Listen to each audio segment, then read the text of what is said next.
Hello, everybody, and welcome to another episode of All Knicked Up, a place where you can talk New York Knicks basketball and commiserate, which is what we'll be doing tonight.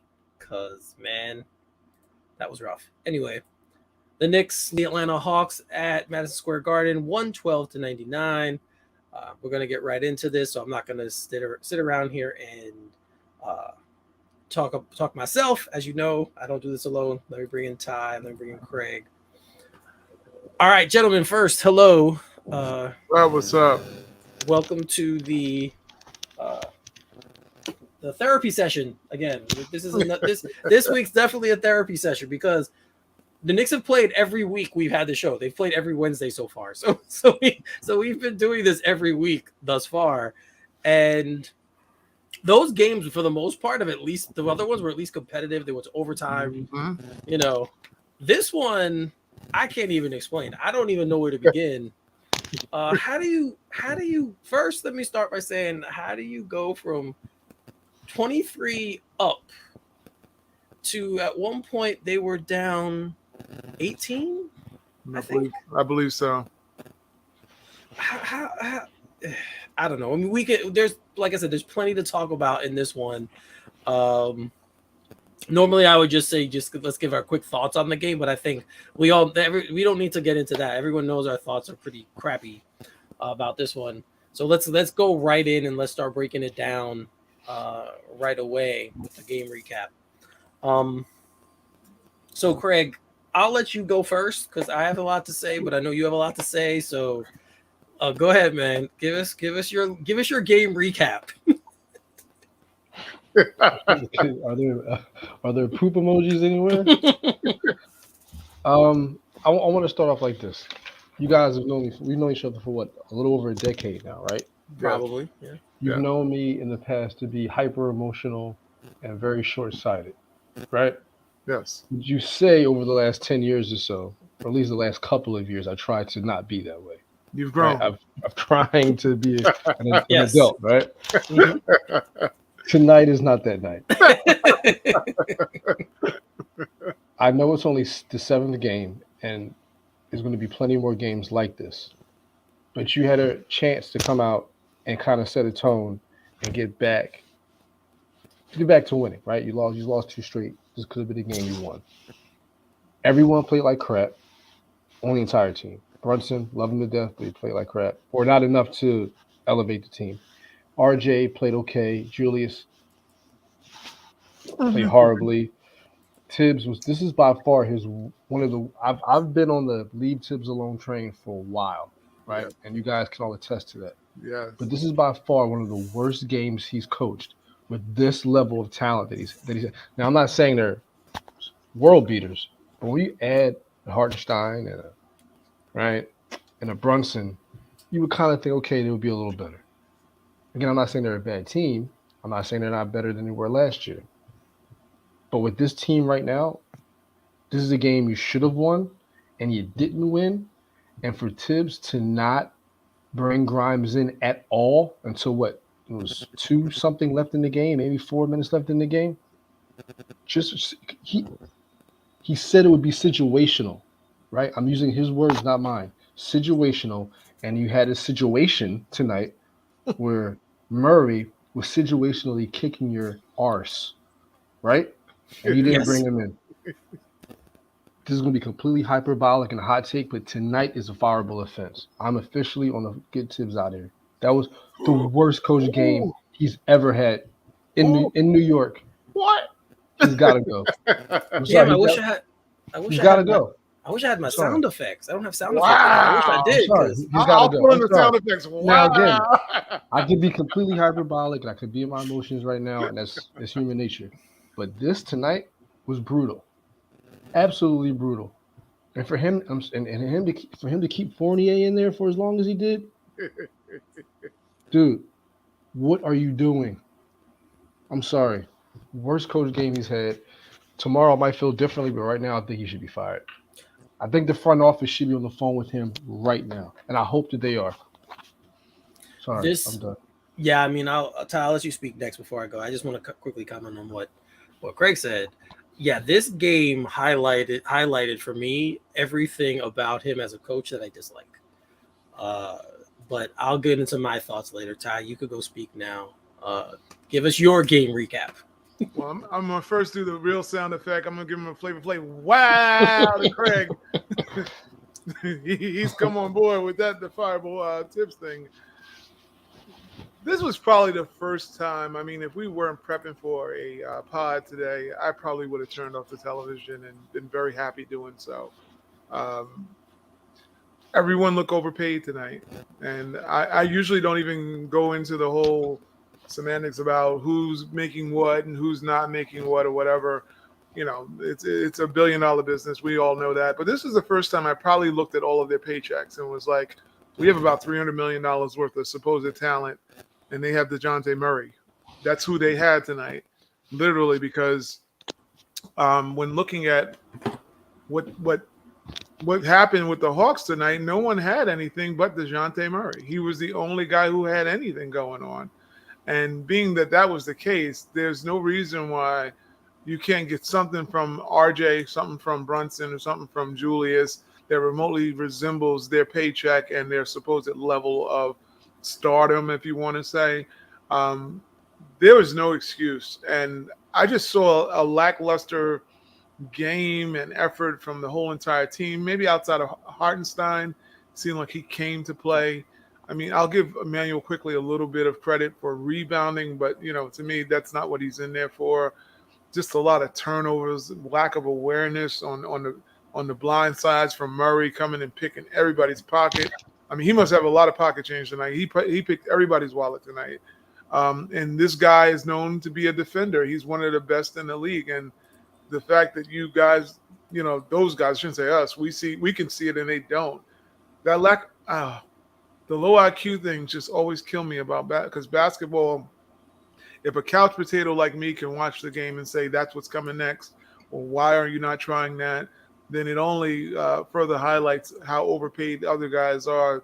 When couch coaches can figure it out and the in-game coaches are having a hard time and the players are having a hard time, I'm like, how do you roll out that kind of effort in Madison Square Garden? I mean, it's very fireable, but I think also, and I'm definitely not no fan of Tibbs, whatever. He could have been gone 2 years ago, as far as I was concerned. When he got Coach of the Year, he could have went. But the point being is that I don't know who's not to blame tonight, because they all were just, they were like what I say, a baby's pamper after eating prunes.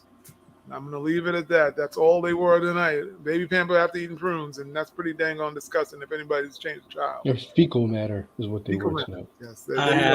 Yes, I've changed many diapers in my life, so I know exactly what you mean. But yeah, I mean, I totally agree with everything you said. I never wanted them to hire Tom Thibodeau as head coach. Everyone here knows. Well, you guys know I always wanted Kenny Atkinson to be the coach. I thought for where the Knicks were going, and I thought it was perfect because the Nets got rid of him, and I'm like, this is like a godsend. Mm-hmm. Like, this is the perfect opportunity to get a guy who's good with young talent, who's a good teacher. He's good at teaching how to play basketball. The Knicks were a young team at the time. They're still young, but they were young then too. Mm-hmm. It was a match made in heaven, and then they hire this guy. And I know why. I know him and Leon Rose have a history and all this other crap. So I know why they did it. But this was, like I said before, this is the first – this game was an example of everything I dislike about him. He's strict with his rotations, doesn't fluctuate, doesn't mix and match, not a guy who does that. This was a game, as Craig said, Quentin Grimes is healthy. I don't care if he's not good. His offense isn't there right now. One thing he can do is play defense. You have a guy in DeJounte Murray who was 14 of 27 from the floor. The rest of the Hawks were 30 for 80. Trae Young shot 7 for 22. At one point, he was 2 for 12. Wow. All of these things, you had one guy out there who beat you, and it was Murray. And not only offensively, he had 6 steals. So he was doing it to you on both ends of the floor, and you did nothing. You did nothing. You didn't bring anybody in. You didn't. Quentin Grimes should have been put in the game. As soon as Murray went on that little run in the second quarter, when they started to come back, I would have been like, get up, you're going in. defend him. I don't care anything else. You can miss all the shots you take. Shut him down. Mhm. That's all I care about. I don't want this guy beating us. Because at that point, like I said, Young was 2 for 12. He was the guy they had to stop. The Knicks were up at 23 points. When they cut it to like 18, 17, I was like, get him in the game. And he doesn't do it. And if he's healthy, if he's in uniform and you're telling us he's healthy, and like Craig said, he said it was situational, that's the situation. He's your best perimeter defender by far. He is the best Knicks perimeter defensive player by far. There's nobody else on the team as good as him. So there you go. You have that's number one. Julius Randle, we talked about this beforehand. He had a really good first quarter, not so good after that, right? He kind of fizzled out a little bit. But in the third quarter, when they were out rebounding you, Jason Collins had like 80 offensive rebounds. He's their best rebounder. I know Randall does a lot of things that piss us off. One thing he's good at is rebounding the basketball. Get him in the game. They're killing you on the glass. Get him in the game. And you know what? It's okay to tell him, just rebound. Don't worry about shooting. Rebound and drive. I don't want you taking 3-point shots. That's the other thing with him. What the hell is up with this guy shooting threes all the time? You suck at it. You suck. That's it. You're not a good 3-point shooter. It's fine to admit that to yourself. There's been plenty of great NBA players. DeMar DeRozan, not a great 3-point shooter, right? Dwayne Wade was a terrible 3-point shooter. The guy who Fizdale wanted to turn him into, LeBron James, not a good 3-point shooter, right? But these guys they do what they do well. So do what you do well. No one's asking you to hit 3-point shots. That's not your job. Not your job on this team. So why, again, not putting him back in? Like you mentioned, quickly should never be leading your team in rebounds. Never. He was fantastic. I can't believe he had 16 rebounds for a guard. That is amazing. But he's 190 pounds. And when he gets a rebound, then that was the good part of Quickly. Once he gets a rebound, that's when the crazy part of Quickly starts coming out. He starts driving. He doesn't pass the ball. He dribbles it up the court, right? And then he'll stop and shoot some terrible 3-point shot. I mean, and he is so loyal to this kid. I don't get it. Why are you so loyal to this kid? Because he competes? Okay. But in games where he doesn't have it offensively, like I said, the rebounding was a plus. But you're not, like you said, Ty, you asked, he's there to get points, not to rebound the basketball. To rebound. Nope. Right? So all of these things, this is who this guy is. Derrick Rose, who supposedly he loves. I mean, Rose barely plays now. He barely plays. And this was a game you could have viewed. And when he does play, for some reason, when he quickly shares the court with Brunson and Rose, Quickly is the point guard. He's the one handling the ball all the time. And I'm watching this, and I'm like, you just gave Brunson a big contract to be your point guard, and you have him off the ball? This was the first game I told you guys. This year, when they've lost, I've been kind of like, all right, they lost to better teams. Like, those teams were better. They played hard. They just couldn't beat them in the end. This game, you could see I'm angry. This is the first time I'm angry, and I'm not yelling. I could be if I wanted to. My voice is a little elevated, but I'm not there like I would be at certain times. But man, this one was hard to watch. Like I said, how do you go from up 23 to down 18? That's a 37 or 41 point turnaround. What is? I don't know. It reminds me of last year. Last year they had games like that too. Not of this magnitude and the big pendulum swing, but they had those 20-point leads last year, and there were three straight games that happened? Yes. Where and he should have been fired after those 3 games, because it's like you just don't lose 20-point leads.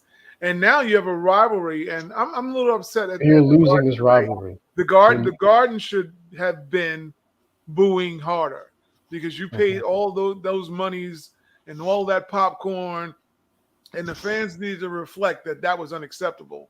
You know, my New York Knicks fans, y'all were whacked tonight, because you should have been in the Garden acting like it was Halloween and you were a ghost and just kept booing all night, because that was just a fireable offense by not only the coach, but the players. Don't even let them believe that's anywhere acceptable. They're out there. They're not even looking like they are playing with any desperation tonight, which is that's just unacceptable in New York. You're playing with no. They look like the Brooklyn Nets. That's what they look like. Oh, we're just showing up and we're wearing funny looking colors. On the bench. That's all they're doing right now, and that can't be what you brought in Jalen Brunson to do. You're talking about competing for. You're trying to compete for a playoff. That's not a playoff team whatsoever. That's barely I'm trying to get to the lottery. Not that I'm not mad about that though. But Yeah, we're I'm not not mad about that. Don't get me wrong. It's just if you're going to roll that kind of product and put those kind of monies out there and asking people to come watch a game, win or lose, I know I'm not trying to speak for all the Knicks fans, but I would think that I do in this regard. We want to see you playing like you're trying to win a damn game for once. That you're not quitting or stopping they might as well ask DeJounte Murray for an autograph and a pair of sneakers because the whole Knicks squad the whole night we're sitting there looking. You're letting him come in here and embarrass you. He was laughing. What's the pride? He was laughing and Laughing winking and at the crowd. Doing gestures, and it's like you got to lay that dude on his back, bro. You got to lay him on his back, you see now Julius, it was out of error, but he laid out Trae Young with that elbow. Well, you know what? Which I don't have no problem with that. But why is someone not in the game saying, DeJounte, act up again. Come in this lane again, and you're going to gesture to the crowd. We know you're up. We know you're hot. But we're going to lay you out. We're going to lay you down. We're dealing with different players today. You're right. That's frustrating. It sucks. It's frustrating. Like, the only player I can think of right now that might do that is Russell, right? Maybe Russell Westbrook might do it. Like, I don't. Maybe Beverly. Maybe Pat Beverly. Maybe Patrick Beverly. But Embiid, maybe. But it's just frustrating. Man. How do you have a Yankee streak? I don't get that. There are ways to do it without it being blatant, right? Yeah, it's like in baseball, pitchers don't really throw at players anymore. Like they used to back in the day, a pitcher would back a guy off the plate or that doesn't happen in baseball anymore either. But they still can send a message from time to time, and there's a way to do it in basketball too. Oh, yeah. You don't have to lay him out to hurt him. Just give him a little shoulder. Give him a little. Hit him with a hard pick. Yeah, something like that. Right. But you know what the problem with that is the Knicks have whack pickers. But that's because the league officiates picks differently now too. Well, they do, but when you look at Julius Randle and you look at Julius and then look at Mitch and then look at iHeart, he's going to say, I'm bodying you right now when you come off this pick. He's not leaning enough to crack him, but he's like, you're going to feel a little bit of this when you come off this edge. So, but the other guys, they're too busy breaking the pick sometimes or not. They want to roll. They want to roll to the basket. Yeah, they want to roll before they pick, and it's like, dude, you gotta. That's why Brunson got picked at the top of the key with that goofy double screen. Goodness gracious, what was the purpose of that? The purpose of that is to turn over the ball because that's exactly what happens. Right. Then every time they try to do this goofy double pick at the top, and every time they hedge, and when they hedge because our guys don't throw really good picks. So he's not going anywhere. Mitchell Robinson was heading for the lob already. Julius was heading to the lane already. They're not laying these dudes out. Set an illegal pick. Make them feel it. The illegal picks they're legal, but they're not illegal to actually throw your body around a little bit and say, hey, I'm going to hip check you. Boom. And I'm going to take the foul. That's the whole thing. You can't lay wood like you used to in the 80s or whatever, but what you can do is within the context of the game say I'm going to take this one foul for my team to send a message. You want to come off, I'm going to play as dirty as I possibly can in this game now. But they all want to be friendly and shake hands after games. I don't no. Did they shake? I'm sorry, I turned it off. Did they shake hands with the Hawks players? Julius walked off. I saw that part. Okay. Julius did walk off. I give him credit for that. But the rest of them are dapping up. Who would dap up DeJounte Murray after that? After that, you should have a little bit of pride and be petty in that regard. Yeah, I've said this in the past about when I played sports. I couldn't do that after a game. Maybe later on, a couple hours after, if you're still in the locker room, I can catch you afterwards. Hey, good game, whatever. But right after a game, in a game like this, oh no. And that's it. You brought up Mitch again. Yes, he got 4 fouls in the third. Mm-hmm. The Knicks cut it to 10 in the fourth. Why did he not bring him back in at that point? Should have been Grimes, Mitch. Like you should have brought back. Yes, Yes. yes. Defensive bodies. They needed. They're a much better defensive team with Mitch in the game, and if you put Grimes in there as well, then that's another reason for them to be better defensively. You could have both of them in the game. It's just. Yeah, you could have went with. I mean, granted, Brunson's not the on-ball defender you might, but he's willing to take charges. You could have went with Grimes, Brunson, Mitch, throw RJ in there, maybe have Obi in there, not because he plays great defense, but maybe because you can get somebody going up and down the court a little bit to get some easy transition baskets. It's like they die by Julius sometimes too, because it's like you watching the game. If people really watch the game, you know when it's going to happen, and you're just waiting for it to happen with Julius. Like you're watching it, and you're like, what? Like it's coming. And it's like he's like, no, my ball, did my ball, and he just sits there, and that he has ADHD, man. I'm sorry, ball. But he just goes in, and you're like, you're going to turn it over, you're not going to make it, and then you're going to pout, and the ref's not going to give you the call. We already know what the juice is. He's got to go. He's got to go. I'm sorry. I'm sorry. I know he's played well so far, but he's got to go. He's a frustrating, maddening player to watch, and he doesn't do any one thing well out there. Yeah, rebound. Okay, I'll give you that. It's just really the rebounding. You know what it is? He's had some moments this year. I'm going to give him credit too. He's found Mitch quite a few times, where he's gone in and had the little shovel pass.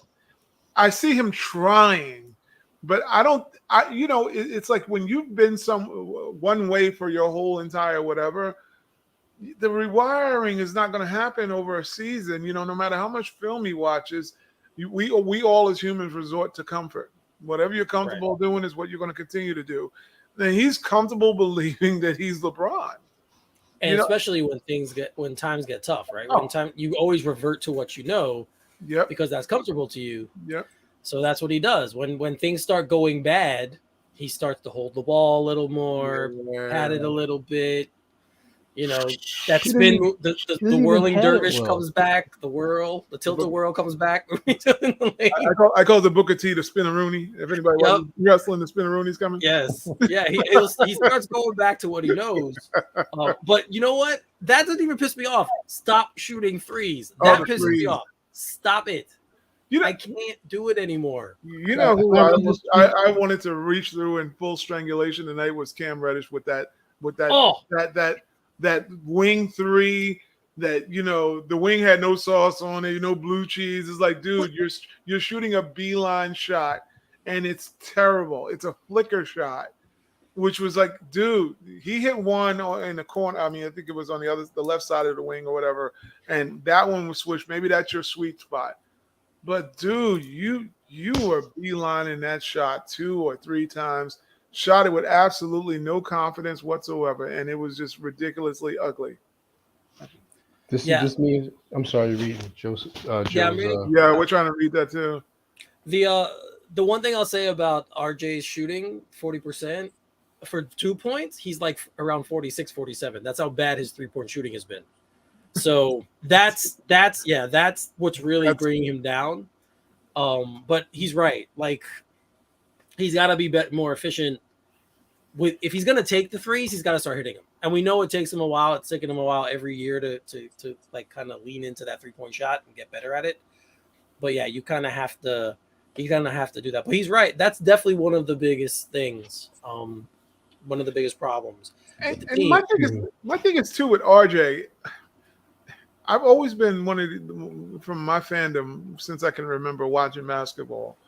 I've always said there's a chance that you're shot. I mean, the league is if you're great, you're shooting 50%. Obviously, if you're big, you're shooting in the 60s and up. And that 3-point shooting is probably going to be 35%, 36% on average, I would say, if I'm guesstimating. So your shot is going to be irregular at times. It's always when you can't score that I say, what are you doing other than that? See, that's basketball. Basketball is not just scoring. Unfortunately, it's become just scoring. But it's like, if you're not doing that, dog, your shot's not falling. Are you rebounding hard? Are you showing hard on the defense? You know, are you a distributor? Are you a distraction for, you know, are you playing a decoy? Sometimes you got to be more than just, if I don't have the ball, I'm not doing nothing. And the Knicks have too many of those type of guys that if I'm not scoring the bucket, I'm not doing anything else on the floor. We don't have a utility guy, or we don't have ourselves a Scottie Pippen, basically. We don't have that guy that if I'm not scoring, I'm going to rebound, I'm going to defend, I'm going to do all these other et ceteras when my shot's not falling. We got guys that if that ball's not going in the cup, they're standing around going, well, what do you want me to do? I'm not here for all the rest of it. And that's why we're lacking in the defense. I mean, Tibbs is a defensive coach. I would love to know what our 3-point, the opponent's 3-point percentage is against it. I can find it. It's got to be murderous now, because the amount of 3-point shots that are being given up by a coach that is a defensive guru, we're hearing, and he can't figure out to stop cheating and hedging in the middle of the paint for an offense that doesn't exist anymore, because no one plays deep in the paint except, I guess, us. I mean, what? Who's a threat? Jokic is one of the better players in the league, MVP of the league, and he plays on the perimeter. Joel Embiid, who is probably the best big dude, and he plays on the wing. It's fair. Who is rim running anymore, other than maybe LeBron James because that's how he does score, as he goes downhill.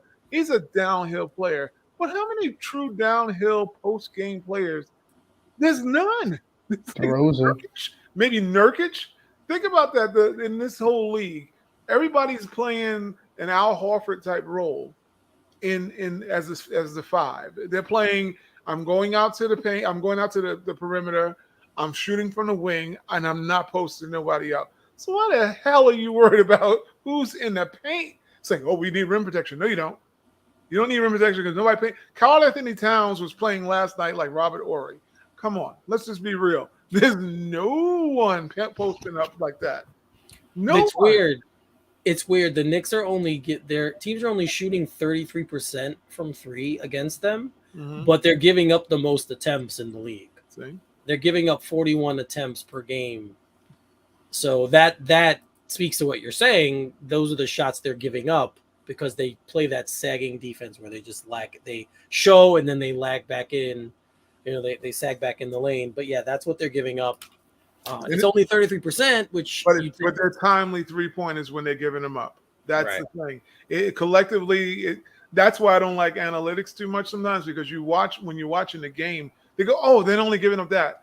Yeah, but they're losing games off of 3-point shots because they're hedging too much into the paint, and you're maybe tied or within range of tying the game or maybe taking the lead, and then all of a sudden, bang, that big shot comes along, and now you're backpedaling. Now you're like, okay, now I got to go make up for 6 points, 9 points. Look at Kevin Love, what he did. That was what the Cavs did the game prior to this. Was a setup for the rest of the league to know what the Knicks can't do. I gotta make an observation. And Ty, you said this before. If there would have ever been a game, you post up Trae Young or you post up your opposing point guard, would have been this game, because if Jalen Brunson, who's not 6 feet, I'm 5'9.5", so he's probably like 5'11", maybe 6 feet.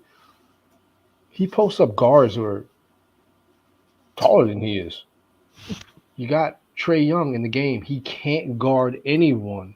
No one. That should have been the game where you sent Jalen Brunson. Again, I'm trying to live in a space where I never wanted anyone to tell me how to do my job. So I try to take myself away telling a coach how to do his job.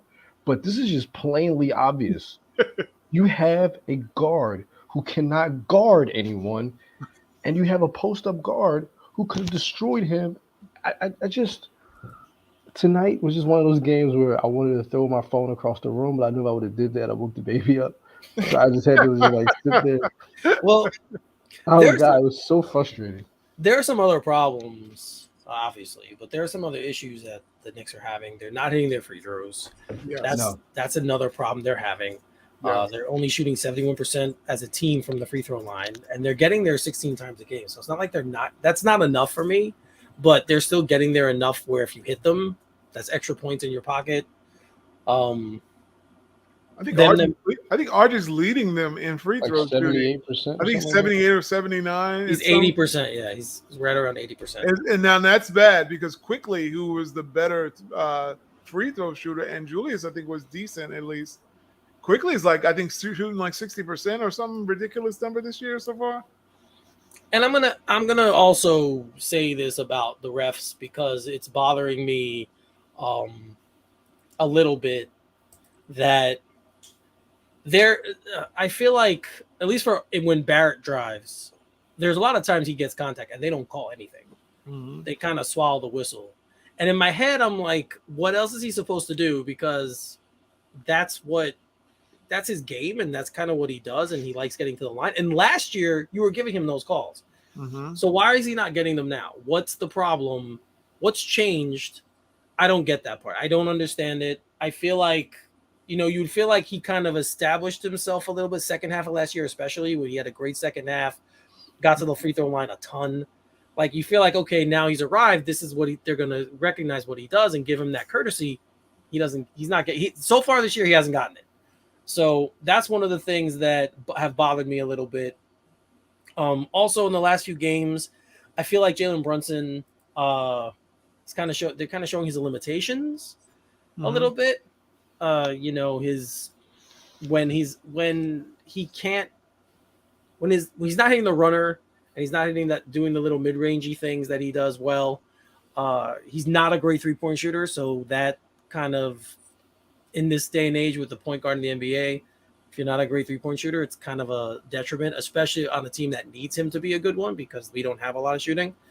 So I feel like he still played fine. Like he's playing okay. I'm not mad. It's not like I'm saying, oh, it was a problem. I'm just starting to notice things here and there about him. And the larger point for all of this too is I still have to understand that it's only 7 games. These are new pieces, right? These guys are still learning how to play with each other a little bit. You're still in a feeling out process. The problem is the bench isn't. Besides Hartenstein, the bench is pretty much the bench that it's been. Yeah. Mm-hmm. And you said it before, Ty, the bench is the more dynamic of the two units by far. They're the better, more athletic group of the two.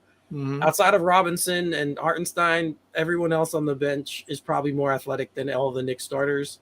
So that's the more fun part of the team to watch and the more dynamic part. Mm-hmm. But when they don't produce and it's stupid things, like little things, I'm like, you guys have been playing together long enough. This shouldn't be an issue for you. Why are you struggling? To me, there's not a game they should struggle. It's just maddening because you have Brunson who can post you up.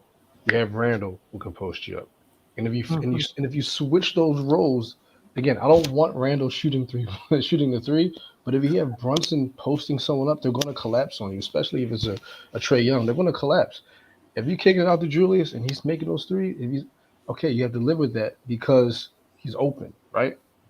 Mm-hmm. But if you on the reverse side of that, just post Julius Randle up. Get your ass down to either block. You could say ass. It's fine. Get your ass down to the block, right? Because Jalen Brunson's not a bad 3-point shooter. He's a really good 3-point shooter, right? If he's wide open, he's more often than not going to miss. So why not just get him to? Okay, he's not perfect. I'm just saying in terms of. He's shooting 33% this year. That's bad. It's not. I mean, again, the league average is what? The league average is what? 38. It's a small sample size, okay. So it's not like. I think the other thing you're starting to see too is when you look at Brunson. See, we got to put it in context too. Like Eric is right that he's looking a little bit like he's been flattened out, so to say, if you want to say it. A lot of reason why he's flattened out is because we're flat. When you look at when he was playing in Dallas, he had shooters. He actually could space the floor. He could operate not in a condensed space. So now you're asking this dude to now say, well, be the point guard. So he's like, okay, he could be the point guard if these dudes are hitting their shots. Because now it's just dishing. Now Mitch has the paint. Now we're spread out all over the floor if you've got the right shooters. But what's happening is now Julius is like, I can't shoot him. Artie's like, I can't shoot him. We know Mitch is not shooting him. And Ev is like just confused. Ev don't know what he's doing right If now. he pump fakes another three, I'm going to kill He's myself. overcompensating, trying to do way more than he should be, because I know he has been more than a catch and shoot guy before, and I think he kind of says, "Oh well, I can go off the bounce," which is fine. Not in here, you can't do that. Not in this lineup, you can't. If Brunson, when you watch what has happened, teams have started to figure out if we can just prevent him from, because we know these guys can't shoot, they're just packing the paint now. They're like, you're not going to be able to pass. Who are you passing to? There's nobody out there. They have no. This is why Quentin Grimes probably deserves to be in the game as a starter, at least with Brunson, because now you're like, well, I can't leave that guy at all. He's going to kill me if I collapse or double in on Brunson. The Knicks don't have one threat from the outside but Quentin Grimes. I'm going to give Ev a little bit of a pass because he's always been a volume. He's going to set records as far as hitting the most, but we're talking about a night in and night out guy who's just going to kill you, and that's more Grimes than it would be Ev, and I'm a huge Ev fan. But Ev's in this role is not going to work for the Knicks because the Knicks have two guys in RJ and in Randall who are redundant. They've been redundant since they've been here. Eric, we've discussed the redundancy of both those guys. One has to go, and one has to go for a shooter. That's what it needs to go. Whether it's a small forward or whatever, you can't have those two dudes on the team and expect Brunson to make miracles. He's not going to make lemon out of lemonade when it's limes. It's just what it is, and that's part of why you're seeing Brunson's limitations, because now we already know he's physically not a tall dude. He's not a fast dude. He's just a skilled player. But when your weapons are taken away, you're going to get what you're seeing now. All right, so Joe, you bring up a good point. They were pushing the pace the first few games. They were pushing the ball. They haven't been doing it. They didn't do it tonight. It was sporadic against Cleveland. Milwaukee, they really couldn't do anything, so I don't want to go too crazy there. But, yeah, it's a fair point. The one thing I will say is when they play teams that are faster and more athletic than them, pushing the pace it's not there because the other teams can get back in transition faster, and there you have it. The Hawks, for all of their they're kind of a small team. I mean, Capella's not huge, but he's a good rebounder, and Collins isn't like a huge guy. Yeah. But they are fast and they are athletic. And when you have those two guys at guard, you have Youngin and Murray at guard, and Murray's defense is just ridiculous. He was picking everything tonight. Pockets, toenails, noses. He was picking this dude was picking everything he could. Everything. Seriously, it was crazy. I haven't seen a defensive performance like that in a really long time from a guard with steals. So that was phenomenal. But he looked like Gary Payton out there, literally, just completely smothered. Smothered pork chop and smothered chicken. No, the whole Knicks squad. I think that's what gets me is that one dude beat us tonight. I mean, no matter how really look at it, he's the one guy beat us. Beat a total team of 15 guys. One dude. And I'm not discrediting the other Hawks, but they laid an egg tonight. They were terrible. The rest of the Hawks were terrible. That's what I said. Yeah, the stats. I told you. He was 14 for 27. The rest of the team was 30 for 80. This makes this game worse. Because you're right. It does make it worse because this is a game, like we said, they were up 23 points. They should have won this game. I understand in the NBA nowadays teams come back all the time. Yes, I get it. But there are ways you can stem the tide. There are ways you can push back. There are players you can put in the game to help you. Like I said Grimes. Why not McBride? McBride's a good defensive player. Why not bring him in? We keep hearing about how great this bench is, how deep it is. So you clearly had an issue with this one player who is a guard. Yes, he's a fantastic guard. He's an all-star caliber guard. He's one of the best two-way players in basketball. Mm-hmm. So why are you not when he started getting hot? That was the game. Right there, that was the game. That was it. That's all they needed to do was slow him down. Get the ball out of his hands. Have we ever heard of a trap? Mr. Defensive Genius Guru, have you ever heard of trapping someone? Use the sideline. Get him on the sideline. Force him that way. Bring a guy up next to him. So now you have a little box here. Like, what do you – I don't know. See – and plus being that there was no one else scoring, if you get it out of his hands, now you're asking someone else because Trey had got Holyfield's. He was knocked out of the game. So it wasn't like you had to worry about it, the other threat. It's because this is a terrible. Now I'm rewinding back. I said before, maybe we'll give it all to the players too. But this is a Tom issue. When you deep at the core of it, you had one guy that you had to try to contain. And granted, I hear this whole thing. I know NBA guys, when they get hot, they just get scorching hot. No one can do anything. But I was liking back to Walt Frazier. I'm going back a little bit to when Stephen Curry came and had his coming out day in Madison Square Garden. And I remember Walt saying, let him do whatever he wants. Raymond Felton, you have to just get one stop. You need one stop. And tonight, the Knicks didn't have at least one stop. You stop that guy one time down the court. Now you are not down by that many points. You can maybe put out the fire a little bit. Maybe you call a timeout, break the momentum. No one stopped. He didn't have one stop. Nobody stopped him, not one time. It's an embarrassing loss. No, it is. And I hope Stephen and tomorrow, if they, Stephen A. Smith can say whatever he wants, and it would be completely justified. I'm sorry. In terms of just their effort, I don't want to be hyperbolic. They should have done this. They should have done that. Got this player. Got that player. But I'm talking about if he can come out and just give a lucid, analysis of the game, it would be completely acceptable. Because he doesn't watch them, he says, anymore. Well, he's an idiot, and I'll say that he's an idiot. I don't care if someone tags him in this one. If your job is to make $8 million, which you're underpaid, right?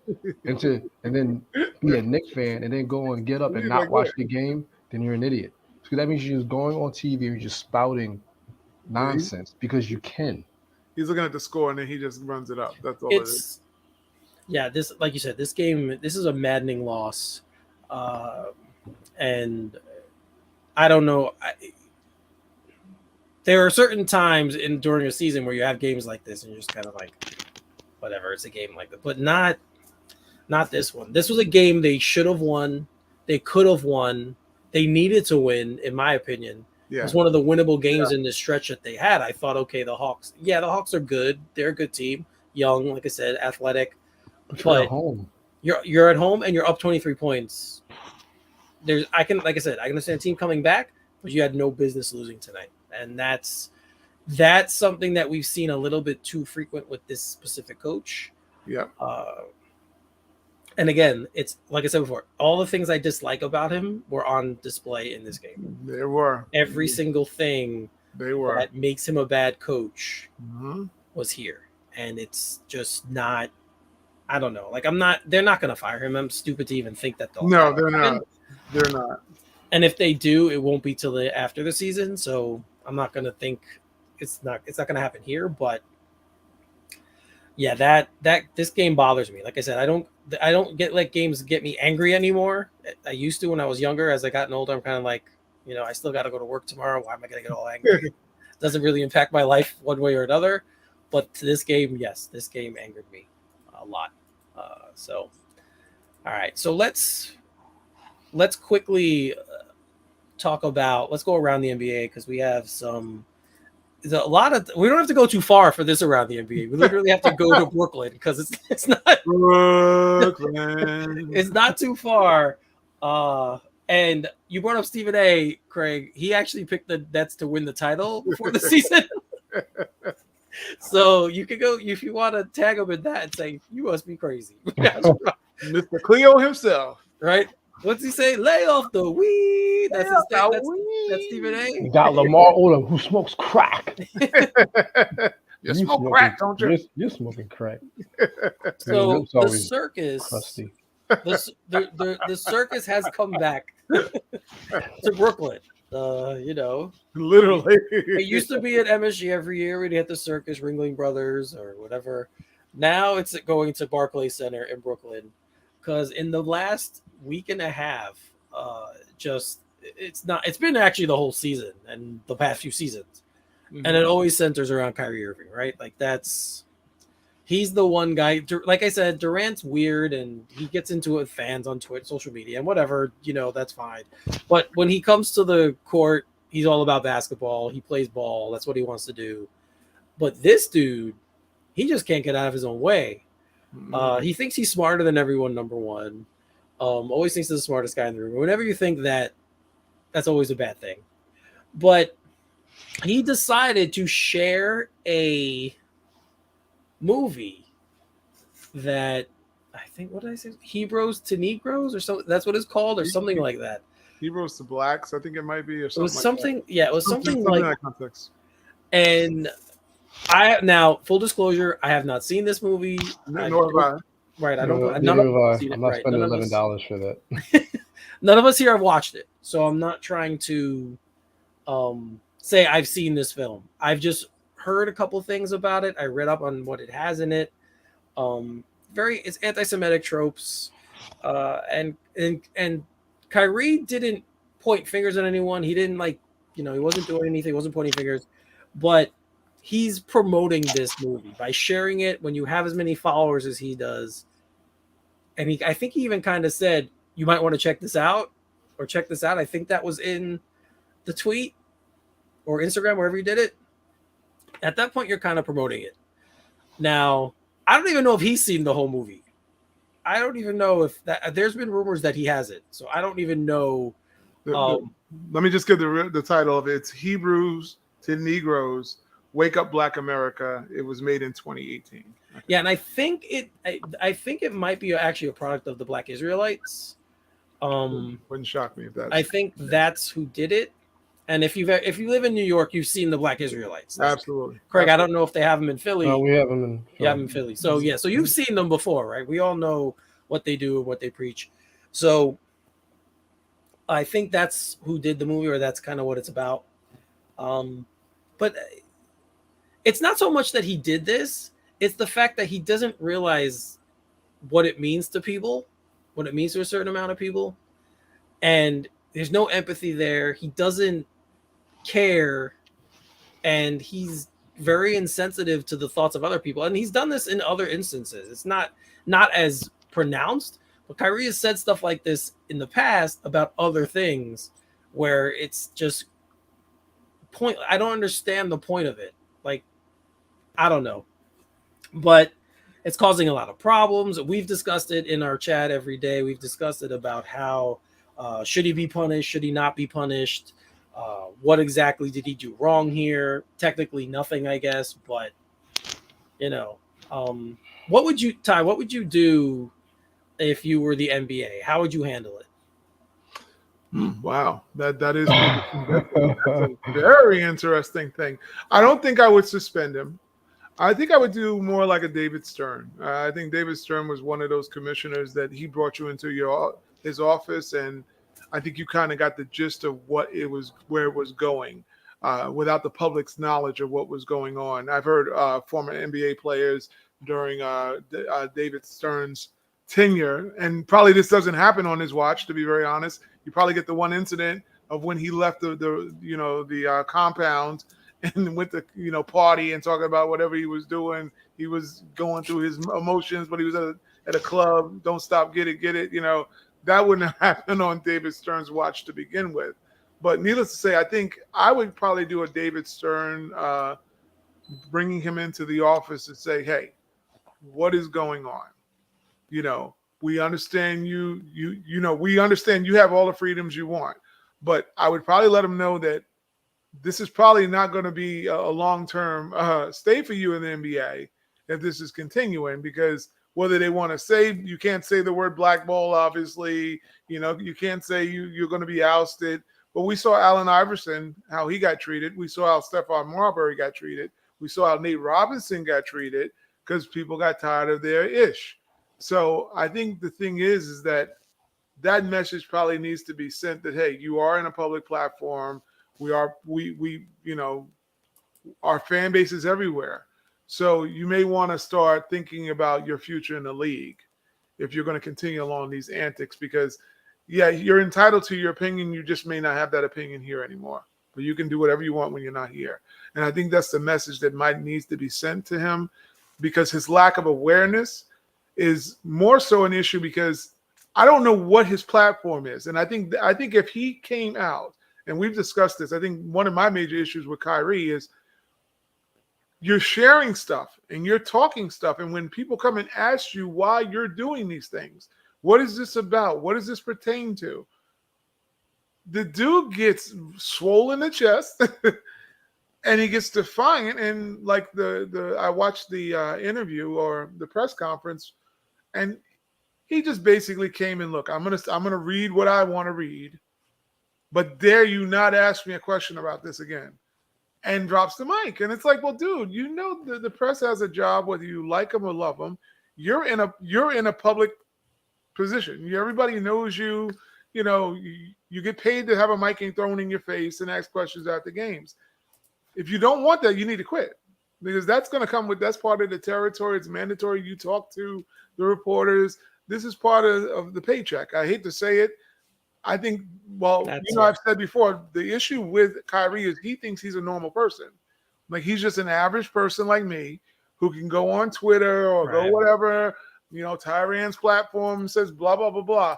Yeah. I don't got 1 million followers and I'm not getting paid 30 million by somebody. So it's a little bit different. You know that you're a public figure now. So they're going to come and ask you, what does this pertain to? And he's been lit. And the term lit means that he's been on fire for a minute. Not just this year. We're talking every year he's been in the league since leaving Cleveland. And even in Cleveland. So he's brought a lot of this attention on himself by going off the reservation, having these private moments while you're supposed to be practicing, while you're supposed to be part of the team, and these antics have continued and continued. So now we're back to someone asking you the same important question: why are you taking this route? Why are you being a distraction once again to your team? And he's brought about that attention. This is not like an Ali moment where you knew what Ali wanted. Ali was talking about why he stood up, why he felt a certain way. This is a guy who is just basically saying, I'm going to do what the hell I want. I don't care what you think about it. And you know me, he ain't trying to affect everybody. But no, we don't know you. We don't know what the hell you've been talking about. I don't even know what he's talking. Anybody knows what he's talking about? I don't even know what his platform is. I don't. No, and if you look at his Twitter account, it's even more confusing. Like, he has, as his banner for his Twitter account, he has Buddhists, right? His crest is the peace sign with like all the different religions, and you've seen it before. I heard about that. Yeah, That's there on his location on his Twitter account. It's Yahweh, right? So that's right there. You have 3 different possible religious references right there. Then you read some of his tweets, and he talks about how he thanks his mother, how his roots go back to Africa, and he's proud for the knowledge. And like, look, I don't know the guy. Isn't his mother Native American? They said. I believe so. Yes, I believe his mom. And that's the other thing. And his name he switched to Hella, which we know is a Greek Hellenic name, right? So isn't he Muslim too? He was fasting during the playoffs. Maybe he was for the playoffs. Maybe he wanted to empathize with Embiid. Was it Embiid? Who's the other one who is Embiid, right? No, I know Kyrie. I don't think Embiid. I mean, he could be Muslim. There was someone else who was Muslim. I remember I was like, wow, and he was playing well, and I was like, I mean, we know Olajuwon obviously all those years. Oh, absolutely. Right. Sharif Abdul-Rahim. Right, Sharif Abdul-Rahim. Right. So we know there's been guys in the past. Maybe he just wanted to try it out and see what it's like, because that's what I feel like with this guy. That's the stuff he does. He just he's a very interesting character. And I don't think he's a bad guy. I would never say that. I don't think he's a bad dude. I just think like I said before, he thinks his intellect is so high that he's beyond reproach. That no one should be able to tell him anything because you don't know what I know. You're not as smart as me. And that to me is his biggest flaw. All right, Craig, you've been quiet, and we kind of been talking about this for the past few days, and you've had some really good questions. about like punishment and where do we draw the line and what do we do? So explain that a little bit. Explain it when it comes to the situation with Kyrie. Explain what you mean. I just want to preface with this, right? I I'm at the point in my life now where I don't want to offend anybody. If you ask me a question, I'm going to answer it. If you don't like it, not you. I'm saying you as in general. That's Right. I kind know of what that's you mean. kind of that's kind of on you. I want to say that you can feel what you want, you can think what you want, you can say what you want, you can post what you want. With that being said, you have to be able to deal with the consequences, right? So I want to pivot to kind of piggybacking off Ty for two things. If I was the commissioner of the NBA, whether I agree with what Kyrie had to say or not, let's come to the office. Come to me. I'm gonna call you into the office. Explain to me what you meant by that. I don't have to like your response, or I can like it, but articulate what you mean. Being an adult, no matter what your profession is, Mm-hmm. it means being able to articulate it. I may not like it, but at least you got your point across. Additionally, I don't know if there is a punishment that can be uh, given here, right? I don't know what the I haven't read the code of conduct. I don't know, like, what can you do? He posted something that people didn't like, so I don't know if he can be punished. Mm-hmm. Now, donating $500,000 and accompanying that with the league, I mean, with the Nets to was it the ADL? I can't think of what organization it was. The JDL, the Jewish Yeah, Defamation yeah, League. it's $1 million. Now that may make everyone feel better, but there's going to be a large population of people who want him fined, out of the league, and castrated and sent. They want the Napoleon. They want him out. He's out. They just go be on Yeah. some island somewhere. That's not going to happen. Um, I guess my question that I've always asked is, what's the line? Where do you draw the line at what's offensive? Right? If he would have posted, and we talked about this before, if he Right. would have posted, white people are the devils. Well, white people are devils, and they should go back to the Caucasus Mountains and live in the caves. Would he have gotten the same pushback? Right? Again, I'm not saying I agree with that, and I'm not saying I agree with what he posted. I just want to know what the line is. You can say I mean, what you say, anyone could be offended by. If he wore a White Lives Matter shirt, right? Is that offensive? Right? Like, Some who people, said? yeah. Some people would be, but then other have people like, I don't care. If he Right. would, if he walks around with a Blue Lives Matter shirt on, like, someone's going to be offended by it. Mm-hmm. And that's my only question. What's the line to which you decide someone just should be banished or have to kneel at the altar of I don't know. I can't think of a word right now, but just being overly apologetic. But I do think, and I will say this, and I mean this wholeheartedly. If you're gonna go up there, explain what you mean. Mm-hmm. Explain Yeah. why you believe it. And if reporters and they can't accept that, then unfortunately, sorry to say, that's on them. Yeah. Articulate it and tell them what you mean and why you believe it. Doesn't mean everyone has to accept it. But like it's like in a marriage or a work relationship, whatever the case may be. If someone comes and asks you a question, well, why did you do this? Explain it and let that be it. And then you walk away and say, I tried to articulate it the best way I could. I'm sorry if you don't get it. But that's his belief. And if he believes what he posted, hey, that's something he has to deal with. But to Ty's point, and I'll finish with this. Kyrie is not a regular person. He's a guy that makes $30 million a year that has 20 million followers over more than one social media platform. People are going to take notice to the things that you say, and you better be able to back it up. Me, yeah, I might get called to my supervisor's office, but I'm probably still going to have a job, and so is he, obviously. Yeah. But I don't know. Like, I'll finish with this. If you're going to do that, you need to be able to properly and intelligently articulate not only what you mean, but what you believe in, and then leave it at that. And I'm done. Yeah. I'm gonna get canceled after this. I just want to just to butt in a little bit here. This is my issue with Kyrie. I've never watched the movie, obviously. you have this platform. You know, this is what I don't like about the whole situation. And I don't want to say the word con, but I'm going to say it is a con in this way. And I got license to call it a con in my sense. You have this platform. You're untouchable right now because they obviously the Nets don't care what you say. That's true. So they're not getting rid of you. The league is allowing you to have this behavior and conduct that you've exhibited for several years now. It's not just now. You know, you've been a malcontent, looking like you don't want to show up at the job. You do want to be on the job, blah, blah, blah. Bottom line is you have this platform. We go back to even the vaccination thing. It took him the longest time before he came up with why he did it. Then it was like, oh, if you really knew, this is the con part. If you really knew, I really did it for those people who were out, who lost their jobs. So why not say that the first time? Same thing with this platform here where you have now. You have you have the mic. What Nas said you need one, he wanted one mic. Now he has the microphone. He has the attention he garnered, obviously, by tweeting that link.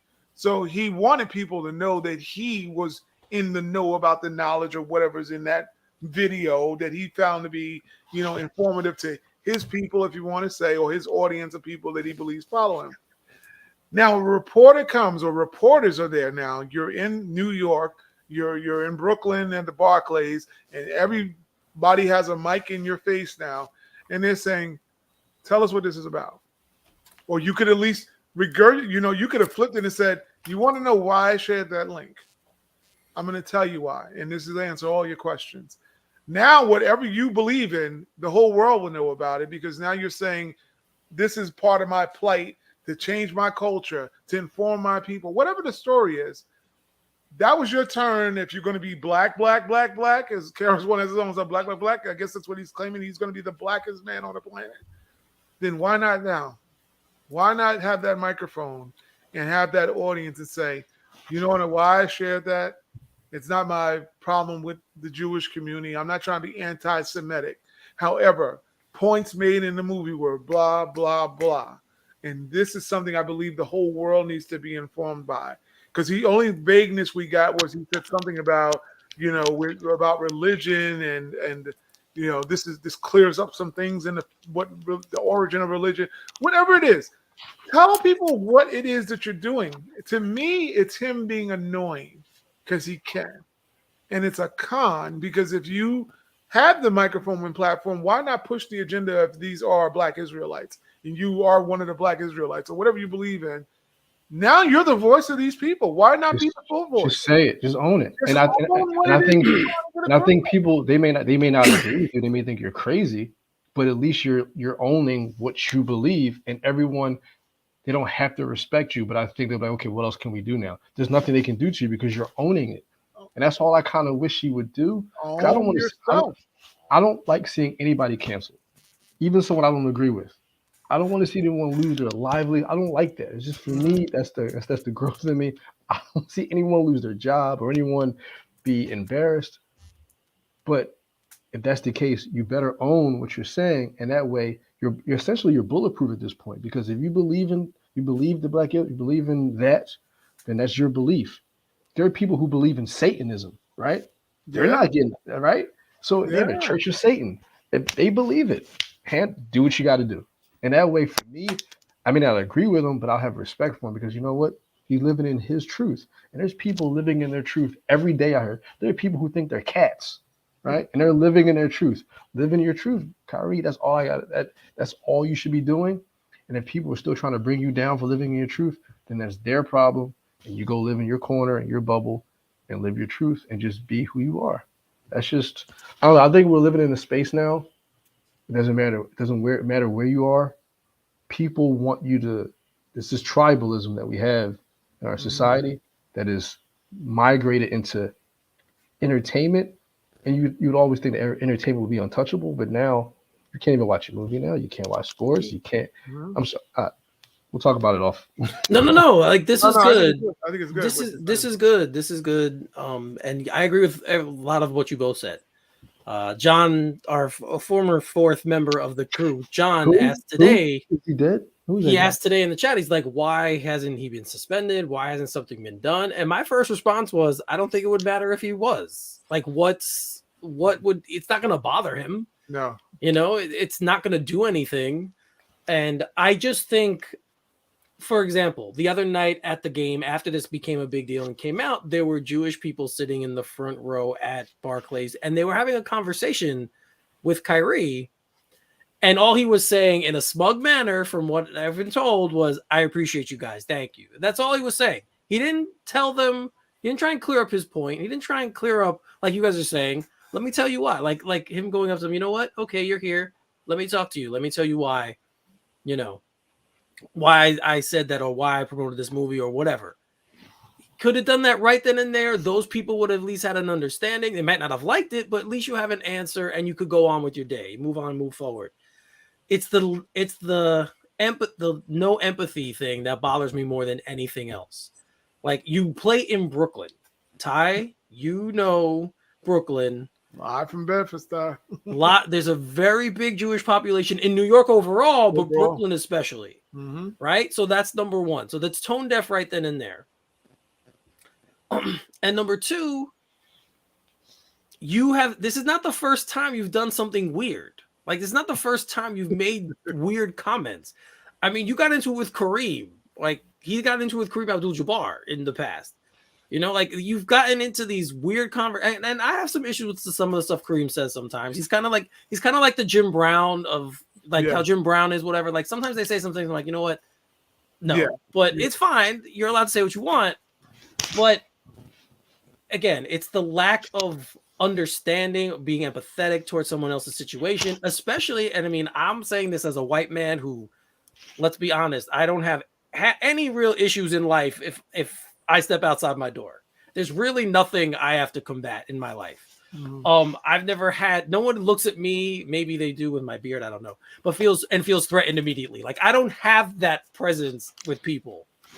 So I can never even compare to what it's like for him, but Jewish people have historically been enough. They were slaves, right? In way back when, Black people, slaves. So you would think he would kind of understand a little bit that angle to it a little as well.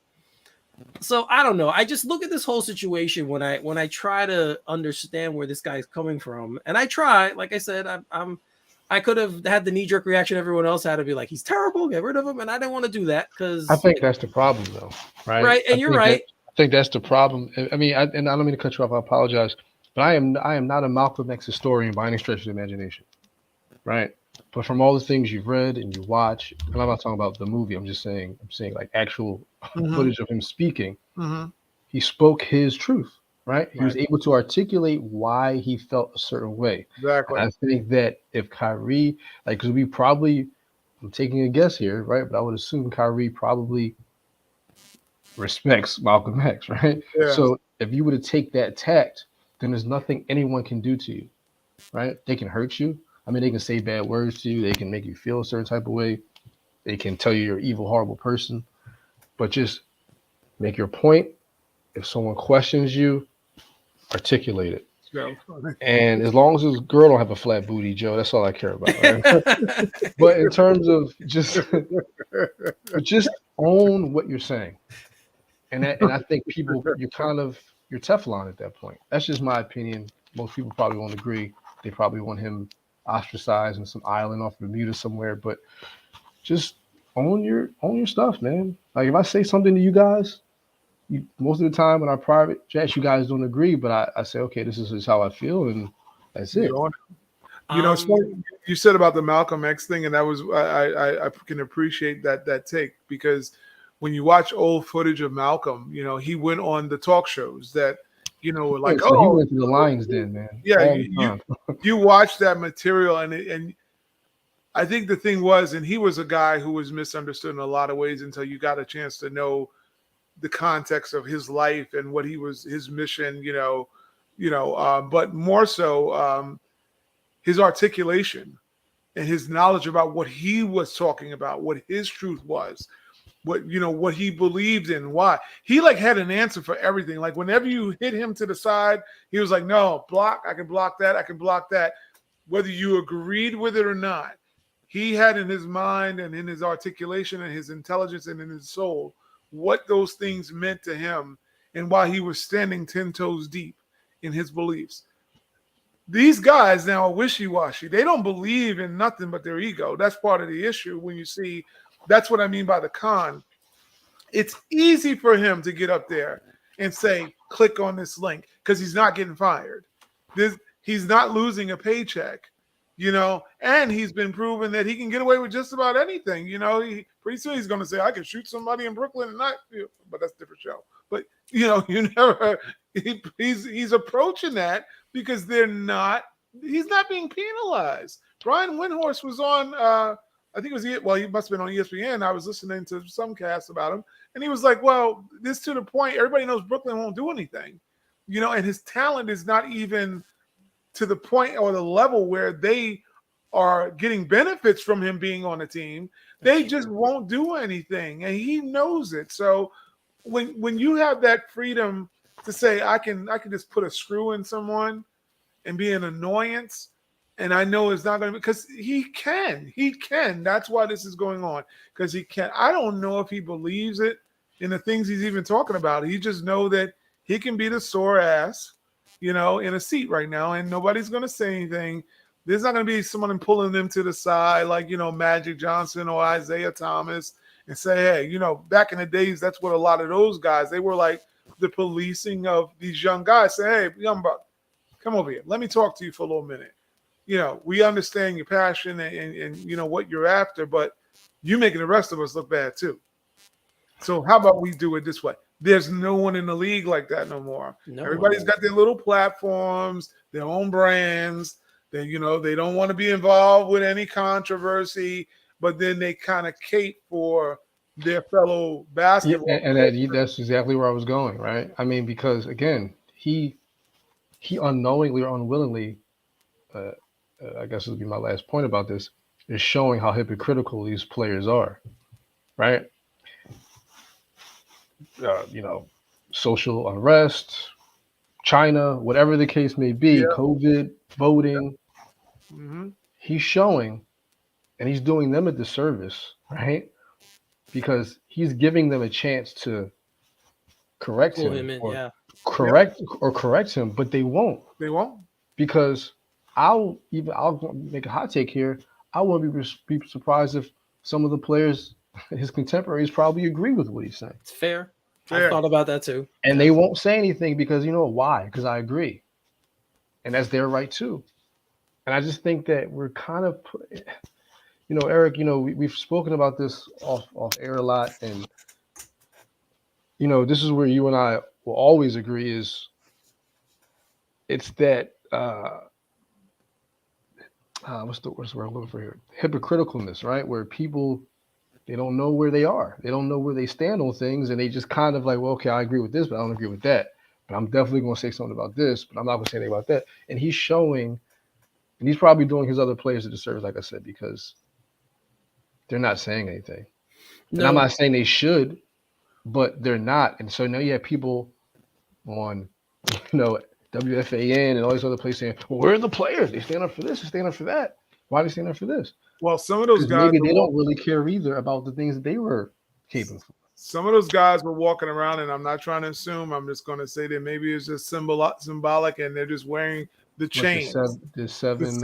They're wearing the sevens, and if people can go do their own homework on that, but that's Yes. Let's say that he might be a voice for other people who have those same. And they're letting him take the slings and arrows, and he's just say I'm going to be the one to step up. You might not say it, but I'm willing to say it because he has to have some sort of support for someone not to have chimed in and said, hey, this don't, because you have a lot of, I hate this word now because it's so misused and watered down, but you have wokeness, people who are woke and, but they're cowards with their wokeness. You get these ones that go, yeah, we believe in this, but take the hit if you believe in this, take the real arrow and say, we support what you're saying because this is what our experience has been. And you have our support because this is something we want to table and talk about. but they want their money, and then they want to have this side chat because the world isn't built like it used to be. I'm going in the context of men being men, being the Bill Russells, being the Kareems, being guys out front saying, you know what, maybe this league is taking advantage of the black image that we are, or we're not getting our worth, whatever your story is. I'm just saying, guys were not afraid to say that in the 60s and early, in the 60s or in the 50s. They were willing to be the Jackie Robinsons and step forward and said, you know what, if I'm going to beat and I'm going to lose an endorsement, fine. Ali lost his whole life. Yeah. His whole life. So is it fair to say, even if this is a con, this is the greatest con Kyrie's ever pulled? Because, theoretically, he has lost money, and he is taking every hit. So I don't know. Yeah, you see what I'm saying? Like, it's kind of hard to. No, I know where you're going with it, and I do think it is in a sense. I do think that he's going to be a free agent after this year. We're gonna who rough, knows? Bro. Yeah, who knows what's gonna happen there? Veterans minimum is gonna be rough. But to me, when I look at the league as a whole now, if the Nets aren't going to do anything, I don't care that Joe Tsai said, "Oh, we denounced blah blah blah." That's weak, dude. You're the owner of the damn team. He has to check himself. We'll talk about that later. Do something, right? Like if you're gonna talk about, if you're even gonna put the tweet out, fine him. At least fine him. I don't know. Do something. But the league, this is where the league bothers me because Adam Silver is the commissioner of the NBA. Adam Silver is a Jewish man.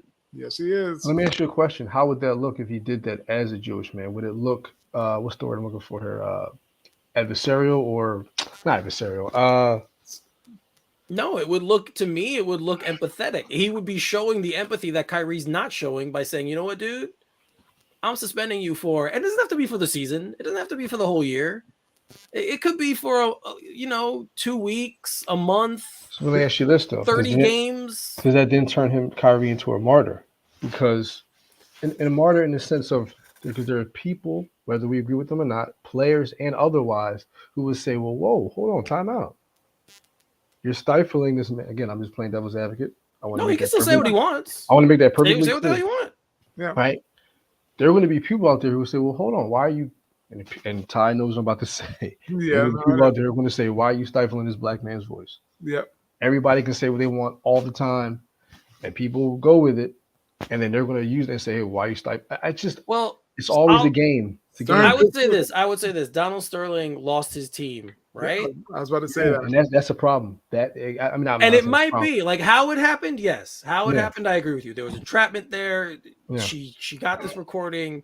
Yes, all of that's true. From a legal standpoint, it was problematic, but it didn't matter. He lost his team. This is a business. This is a big private business. Yeah. And the NBA, owning a team is a privilege. Mm-hmm. The NBA actually owns all the charters to the teams. You're just a privilege to own it. You're a Chick-fil-A owner. Right. It's not, you're not, yes, they own the teams, but it's still a league thing. Like it's like a collective thing for the league. So he lost his team for saying something that's, but he said it. That's the difference. You're right. He actually voiced this and said these kinds of things. Kyrie's just sharing a movie. But I think, like I said, Adam Silver, as a Jewish man, there's the other Jewish owners in the league, I honestly would it's on the league now to do something. Stephen A. Smith was on today with Michael Kay, and he said that he thinks eventually Adam Silver is going to do something. They're kind of working through the parameters of what they can do. Mm-hmm. Also, there was a tweet yesterday from the NBA, the NBPA, the National Basketball Players Association, which was weak to me. They put out this statement: we denounce anti-Semitism. Blah blah blah blah. I'm like, yeah, check your boy. I don't need a tweet. Yeah. They don't. I don't think anyone knows what to do. You're right, and I think I agree. I think that's where everyone's at right now. But you guys are right when you were talking about the players. The other players should be the ones to be reining him back in and be pulling him back in. He has one of the greatest players, and you can argue what you want. Kevin Durant is going to go down as one of the greatest players in the NBA history. No, on his own team. And he's not doing anything. He's not. And I know they're friends. And I know he was 7-2 though. What? That's what he does. You're right. That's what I'm asking. So does that mean that a lot of the guys are like, okay, it's better you. Listen, we always have this is going to sound messed up, but we'd always have a saying on the job, better him than me. whether it be getting in trouble or Yeah. you know what I'm getting ready to say. And I feel like that may be the case here. He's No, taking that's fair. I just think that he is voicing a lot of the locker room and the sitting at homeism of the players when they collectively get together. Because let's keep it a buck. There's more cowards in the league than men. I'm just going to be real about it. You know, you get guys that will walk back. That's my whole joke is everybody gets hacked. Everybody's hacked. Oh, I tweeted that. Oh, I was hacked. Somebody I was misquoted. But this was you saying the whole thing. Nah, I was digital. That piss was digital, like the real Dave Chappelle. The piss was digital. Everybody has these digital, doppelgangers, I guess, that are doing all their work for them until they get caught, and then all of a sudden, they want to walk it back.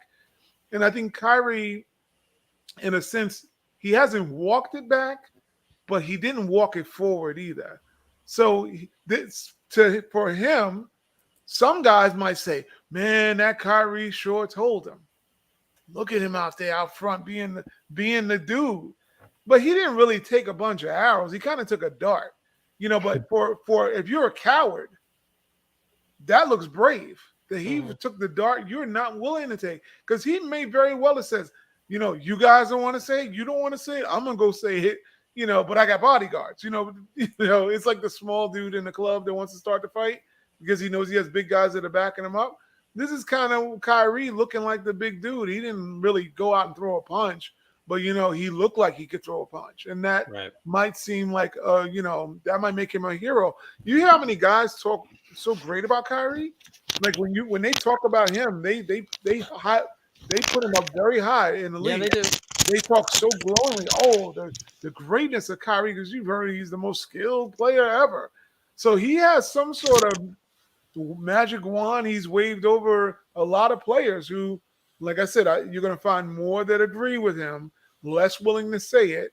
And that's why he's a little bit protected, because he probably like, my teammates aren't saying anything, so I don't care what you are saying. My contemporaries are not saying anything, so why I care what you say? Because they don't really care. Because if they cared, we've seen, the kind of parlay to, we've seen Jaylen Brown, disassociate with Kanye. Right. For whatever the madness he was doing, but you didn't hear him say nothing about Kyrie. That's true. And Boston Boston Celtics loved, the locker room loved Kyrie. Yes, they did. Danny Ainge was pissed about the fact that he thought they looked up to him too much, and they loved him too much. Like when he came back, like they didn't want to stomp a mud hole in him, and he had an issue with them. So Kyrie has a lot of respect in the league. That's why I'm believing they won't say anything. LeBron had a quick say about Daryl Morey. Oh, yes, he did. And that shows the hypocrisy, and that's the problem.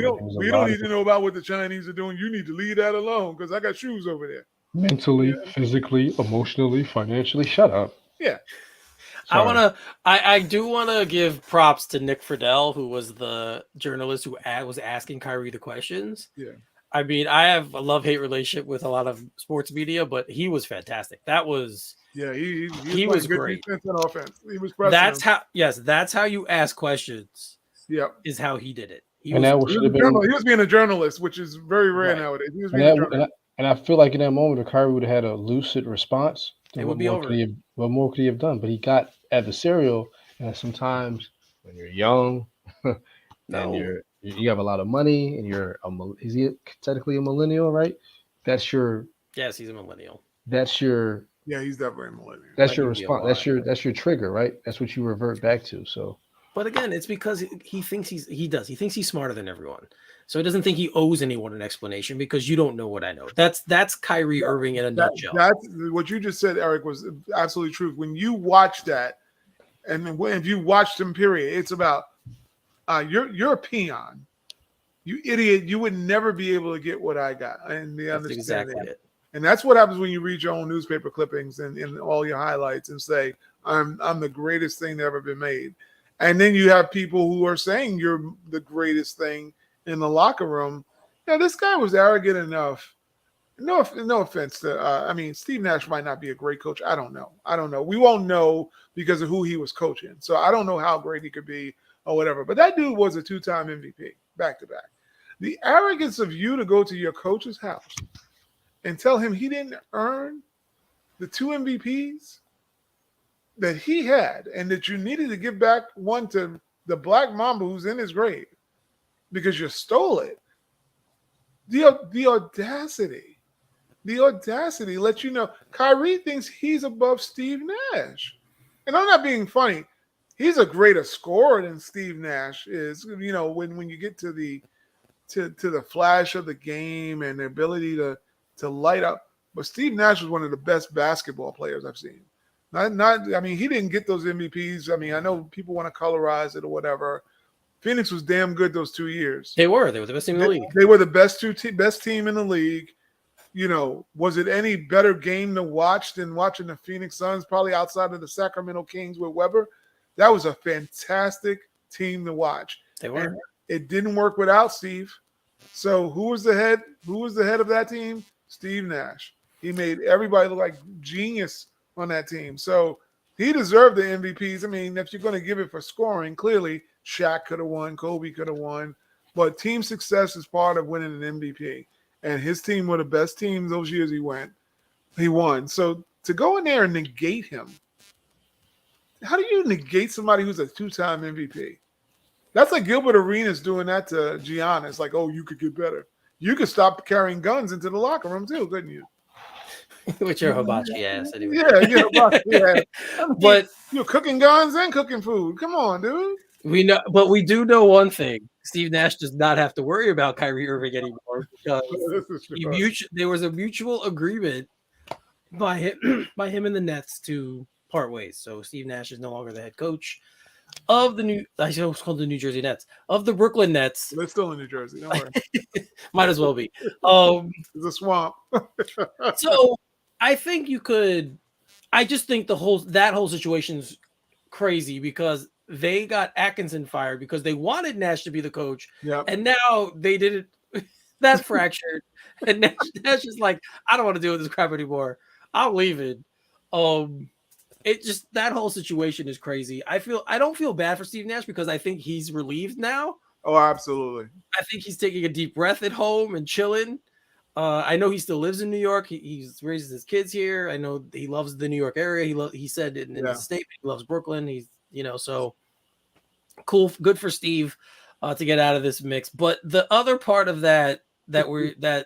this part, I don't even know where to go. I don't even understand how it's possible.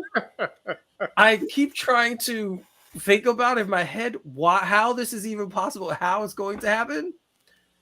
So the rumor is that Celtics suspended coach Ime Udoka will eventually be the Nets coach, and they're going to hire him. I don't know what is going on with that. I thought, first of all, he's still under contract to the Celtics, right? So what's that all about? Second of all, how can you – they would have to release him for him to get – or fire him, right? For him to get the Nets job, number one. And how could anyone hire a coach who's currently suspended by another team? I don't care if you think the suspension is ridiculous. I don't care if you're like, he's just got suspended for having a consensual relationship and, it was just breaking a team policy. Exactly. It's breaking a team policy. How do we know the Nets don't have the same policy? What if they do? So you're going to bring a coach in who violated it there. Now you're going to bring him on your team. We have the same policy. He's not going to do that again. What makes you think he won't? Like, this whole situation is just insane to me. I don't understand what is going on in the NBA as a whole anymore. It's like the Wild West. It's just anything goes. Players can do what they want. Coaches can bang anyone they want in the organization. And if they get suspended, so what? They'll just get fired and go to another team next year, and that's it. And if that's the case, why didn't the Celtics just fire him already? Like, what is the? I know. Again, I'm yelling, and I don't want to yell, but I don't understand. This one is more mind-boggling than the game tonight. Like, this situation is Yeah. more crazy than anything else we discussed. Even Kyrie, and I can't believe I just said that, but it literally is more crazy than that. Because you have a coach who is currently suspended by his team for breaking a team policy. A team fires their coach. It's rumored they're gonna hire him while he's still under suspension, mind you. Still, he's still employed by that team. They would have to fire him first, and to top it off, the Celtics are like, yeah, if he went, we don't want any compensation. Like, we don't need anything. It's fine. He can just go and do whatever he wants. Like, do rules matter anymore? Craig, do rules even matter anymore with this? Like, what? Oh, Jesus. I think that there might be layers to this because you bring up a lot of interesting points, right? You're saying, well, the Celtics don't want compensation for him getting a job from the Nets, whatever the case may be, getting hired by the Nets. So then that makes me automatically think, well, then what he did, was it that bad then? Did he hurt someone's feelings? Did he do something to embarrass someone in the front office and they're trying to punish him? It's not really about what he did, right? Or what rule he broke, right? You get what I'm saying? Like that. If you don't want compensation for it, well, then he should have never been suspended, or it's not that big of a deal. Or it's deeper. Or it's deeper, but now you just want to embarrass. Like, so then what's the end game here, right? It all seems like this circular logic that's making me want to throw up. Additionally, the more I think about it and hear you make your point, it's if the Nets really want to hire him, then you have to say, dude, the season's lost. We're probably, I know it's only 7 games in, but we're not playing well. Ride out your suspension. We'll make the announcement at the start of the year. Like you have to take your medicine, right? You got to take your medicine and just sit out and just be a suspended coach, and then we'll make sure you got the contract ready for you. Next year, you just sign on the dotted line. You got the job. You served your time, right? But then that's the society that we're living in right now. There seems to be no consequences for anyone, right? There are a lot of people who do a lot of crappy things. I've seen it. I've witnessed it. I've been involved in it. So people do a lot of crappy things and they somehow get a slap on the wrist. Then there might be the racial part of this, right? There may be people like, well, you're trying to, again, not my words, but I know how people think. I know how society is right now. Is, oh, we're trying to do to the black coach. You're trying to do this. You're trying to do that. So I don't know. I stopped caring about this whole situation. I just know that I agree with you on this point. You should not get hired this season if that's the case. Right out your suspension, get hired next year because it is what it is. But then for the Nets, the Celtics to say, well, we don't want any compensation. Well, why? Is the rule that he broke not that serious? Then you should want compensation if the Nets are going to be stupid enough to have that PR nightmare. So then that makes me automatically believe that maybe that doesn't matter. I just now I'm thinking like, what really happened? The Celtics was like, don't worry about it. Yeah, all we know is that whatever the team rule is about relationships, he broke that. And then the Celtics should come out and tell them what the rule is. Again, this is that transparency that politics, sports, and every other thing in life, right? If you don't give people in black and white what the issue is or what the problem is, then you allow people's brains to go in circles. That's true. Right? So if you really broke a team policy that's in black and white, I want to see it. Yeah, show us the clause. Show it to me. So then we say, okay, yeah, that's it. But they won't do that. Or they haven't done that, and now I'm frustrated. Right. And the crazy thing about it, when the story first came out, we all thought it was 20 times worse than this. Like, we didn't think it was consensual at first. We thought there was some kind of sexual harassment thing going on. That's on the Celtics. They left it up to interpretation. Right. They left it up to interpretation. So they handled it terribly. But it still bothers me that he could even be mentioned as being their coach right now. Like, why? I don't understand that part of it. And again, this goes back to the league. Just like with the Kyrie situation, this goes back to the league. The league cannot allow this to happen. Not this year. Craig, you're right. If he serves a suspension, whatever happens after that, go good. You could do it. But this season, because that's how it was being, when we first heard this, that's how it was being, said. It was going to happen right away. Like, he was going to be off suspension. The Nets were going to be able to hire him, and he's going to have the job right away. And if that still holds true, first of all, I don't know what they're waiting for, but if that still holds true, the league has to step in. Ty, what do you think? The league, to me, that's where I'm at. Well, the first thing when I started thinking about when this came out, because first thing I heard was that Jacques Vaughn was going to be the interim. So I'm like, okay, that makes sense. Well, you pointed out, Eric, that he's the Herb Williams for the Nets, so which I thought was hilarious, but and accurate in the same breath. First thing I was thinking, I said, okay, that makes sense. In fact, it was funny when I heard that Steve might get fired. I said, Jacques Vaughn's probably going to be the interim because he's just the staple there. But the second thought when I heard about it, Ime Udoka, the first thing I thought was, who's running the Nets? And what I mean by that is I go back to the echoes of what Durant demanded in the offseason. He asked that you fire Steve Nash. Bing. He asked that you get rid of Sean Marks, which was dong. That didn't happen. However, was the middle ground that fire Steve and hire Ime, being that he's hanging out there, and I'll be all right. Maybe I'll start playing better because they're stuck with him. They can't get value for him. So who's pulling the strings in the background? Because first thing, from what I understand, Durant came out and said, "Oh, I had nothing to do with it." All right, whatever. You had nothing to do with it. You said it over the summer, so you did. Yeah. So yeah, the trickiness becomes about the league is so hands off to the point that it is the inmates running the asylum. And it's kind of like also being hands off on anything black. I could say because I'm black. It's like they don't want to say, "Oh, we held back the." They took the fist pick out of the afro, and they don't want to say you can't wear dashiki. So we're letting it's sort of like the ESPN thing. They hire. Like I said, I'm a minority. They hire minorities to kind of pacify over. We're equal opportunists. And we're going to let them say what they want to say, without any repercussions. We don't want to offend anybody. Well, they've been violating the rules. Rules apply to people who are brown and of lighter brown and of pink and of any other ethnicity. Rules are rules. It shouldn't be just because the league is a large percentage of African Americans that all of a sudden you're like, well, we don't want to look bad telling them what to do. Well, you should want to tell them what to do, and anybody else is breaking the damn rules. And we've seen this time and time again. Kyrie is a prime example of not wanting to come down on a player because technically Kyrie is a minority expressing, and I'm going to frame it in this way and be very sarcastic. They haven't had their opportunities to speak. We're going to let them speak and not say anything. That's not proper. Everybody gets repercussions. Solve bigotry of low expectations. What's that? Solve bigotry of low expectations. Yeah. And it's like, why not? I mean, I'm a rules person. Right. I've always been a rule person.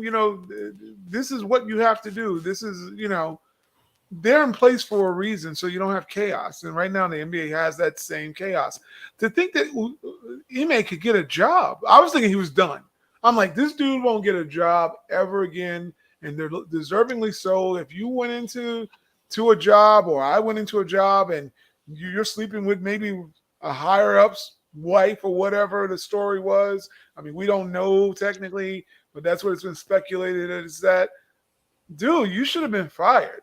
You should have been fired because not only did you break conduct, you just broke the silent code of going somewhere you should have never trespassed. That's true. In the first damn place. I mean, there's an ethic clause. Like you as a person, that's like sleeping with your best friend's wife. I mean, in my opinion, it's like where you're not supposed to go. And he knew he shouldn't have gone to that level, but he supposedly has a track record, allegedly, of having a fruitful appetite, put it that way, for the female anatomy. And he's displayed this. So clearly we're entering the R. Kelly got good music, and we're going to know what he's been doing at home. Yeah. We're reaching into that, because you're excusing away the discretions because of talent. That's what we're getting at with Kyrie. He's been excused away because of his talent. The discretions he's committed. Ime's doing the same thing. But you did make one. You made the owner. That's what I'm saying. Keep it 100 with everybody. You made Donald Sterling sell his team. Get rid of his team. And You're Sarver's not making next. Robert Sarver sell his team for those indiscretions. Yeah. Make it even across the board that no matter who it is.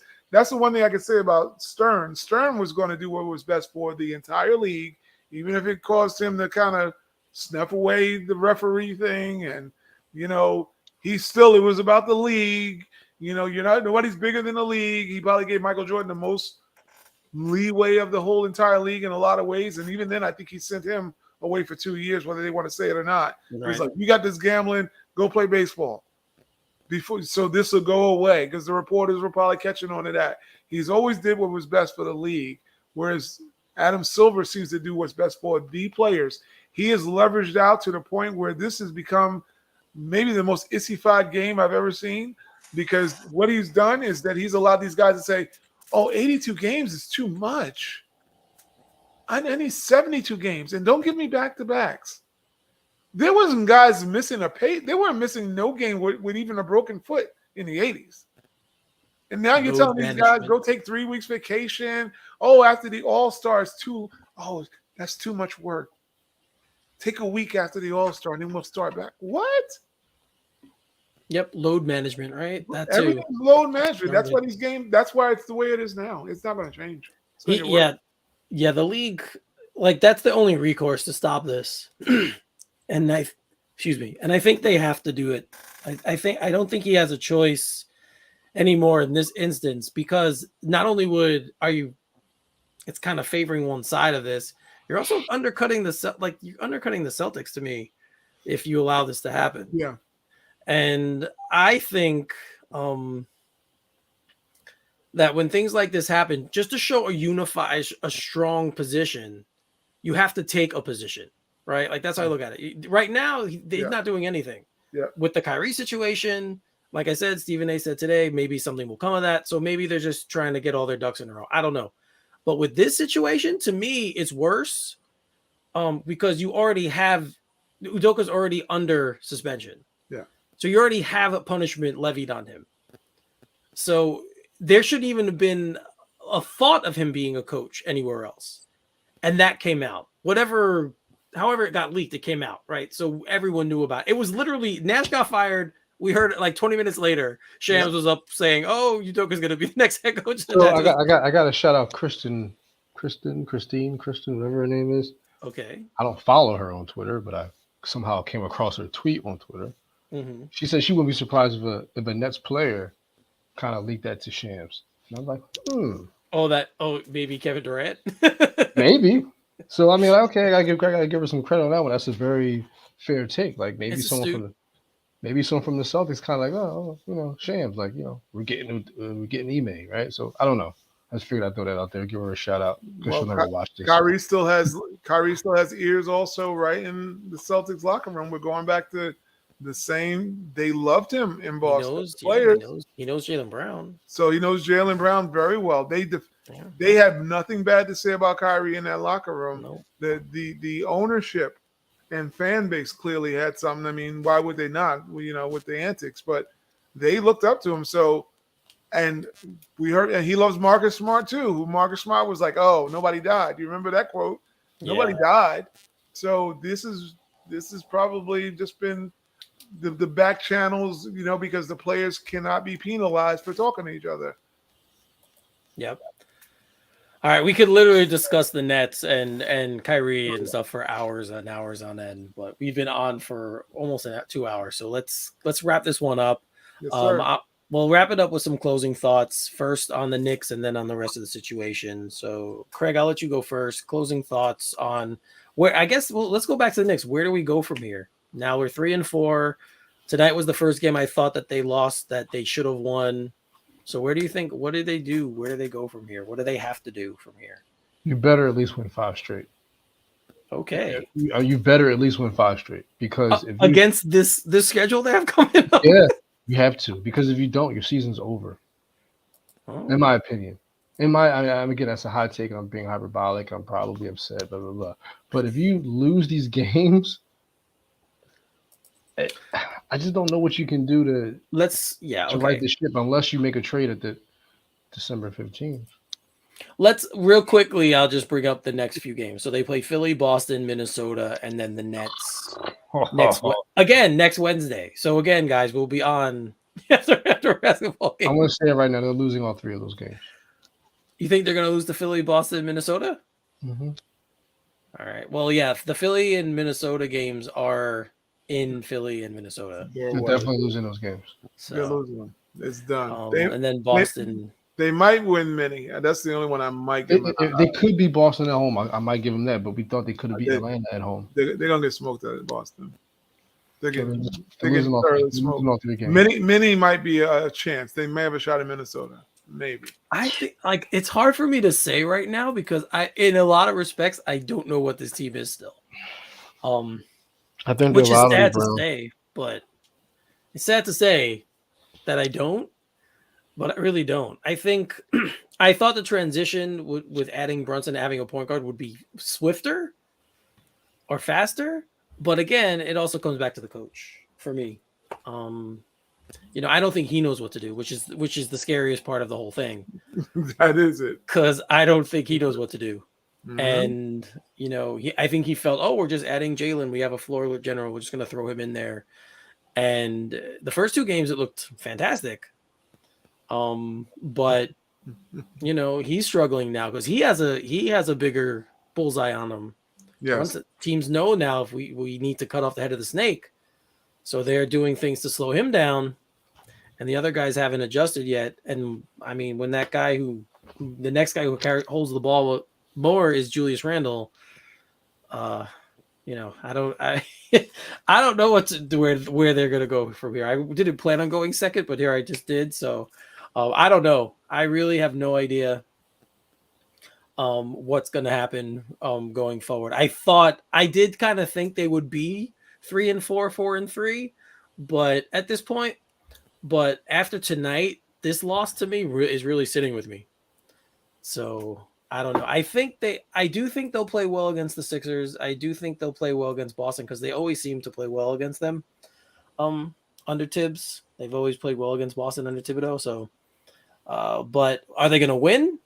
I can't say. There's no game I can look at right now and say the Knicks are going to win this game. Maybe Detroit next Friday.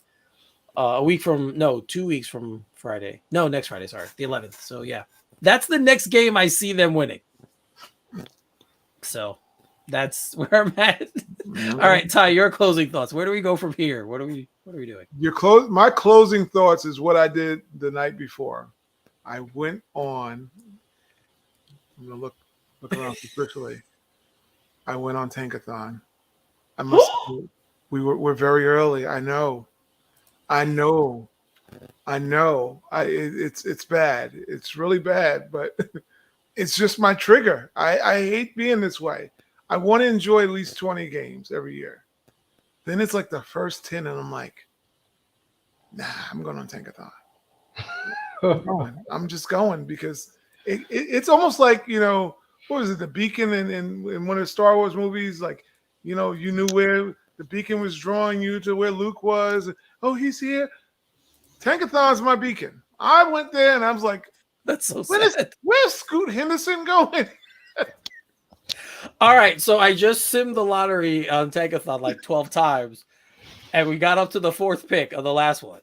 I'm like Jodeci Feenan. I mean, it's like calling me like Pookie. I'm like, I gotta go on Tankathon because that's my sanity.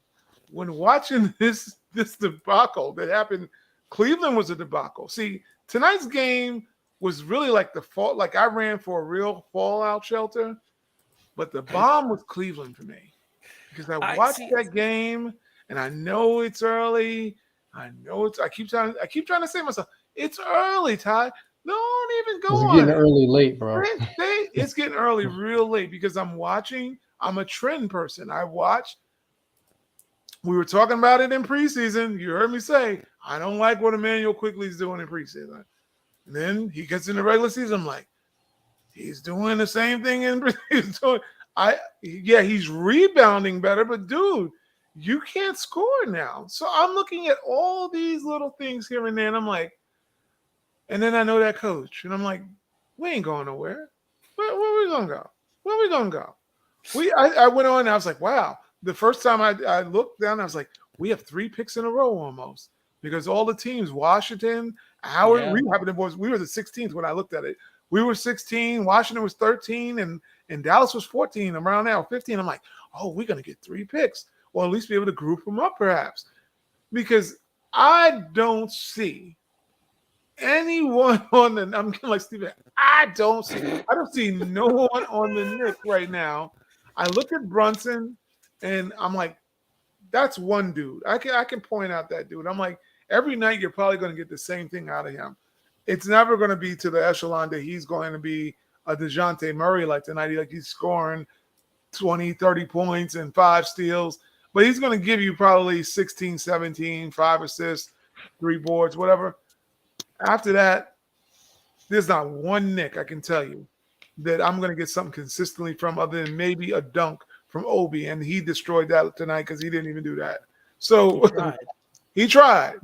But we know we're going to get energy from Obi. But when you talk about consistency, like what are we laying our foundation on? The defense sucks. Yeah. The offense that has no rhyme or reason to it. That justifies me looking at Tankathon because I'm telling you, they had the 3 games they won. Tonight would have maybe given me a little hope. Like if they'd pulled this game, I'm like, okay, we are there. They're going to get smoked in Philly. They might win many. Boston's going to destroy them. I'm looking at what? We're going to be 3 and say the first 13 games, we might be 3 and 10. And it's over now. Well, yeah, I do. I mean, if it gets every time I've said that, even in the past few years with this team, they've won games. I'm like, oh well, they're surprising me. Like they've come up and won some games where you're kind of like, I didn't see that coming. Yeah. So that's my fear about saying that. I do think after 10 games, I mean, if they win one more game, they'll be 4 and 6 after 10 games, right? So that's kind of the team they are right now. Sub 5. So I think that would be like if they can get one of these next few and be 4 and 6, one of the next 3, and then you go on from there. Who knows what's going to happen? But I mean, I can't say that you're wrong for thinking how you're thinking. We have seen this movie play before. We have seen this play out before, so I can't say you're wrong. It's a bad movie, man. In doing the Tankathon thing, I think it's a little early. Like, talk to me after 20 games. Maybe I'll be sitting next to you, be like, Ty, I'm pressing it. I'm trying here. click. I'm simming the lottery. We're gonna, maybe, but then I'll join you. But I like to give at least 20 games. I just hope they're not too underwater by then. That's the part you're saying. Like if they lose a lot of these games, yeah, they lose too many, and then you can't get out the tub, and that's. It's like I looked at the Cleveland game. It's these kind of games that bother me, like the Cleveland game, and then, and I think I said it to you after the Cleveland game. I said, I watch these games and they seem so close yet so far away. Yeah. It's like you had that game also, and it's like we're missing that dude to go, relax, give me the damn ball right now. And we're gonna go home with this dub. Same thing tonight. They had their first half with the 20 points, and they're popping collars and popping bottles and everything. And then they come out, and DeJounte Murray's like, "I'm taking that bottle. I'm taking the collar. I'm gonna drink all this on your floor." And never one Knick. You're in your own home. This is what makes me worry about him. That's why I'm on Tankathon. Not one Knick said, chill with this. I'm going to go shut this dude down, and we're going to go home. We're already home. We're not allowing him to make this his own. The Knicks got not one damn player that did that tonight. I think it's weird. That's bad. That's bad. As much as I like RJ was like, I see. And I was expecting him to be that dude. With him though, I still think he has this reverence thing that he kind of like. I think it's in his head. Like he say, okay, we got Jalen Brunson now. That's his job. Yeah. Right.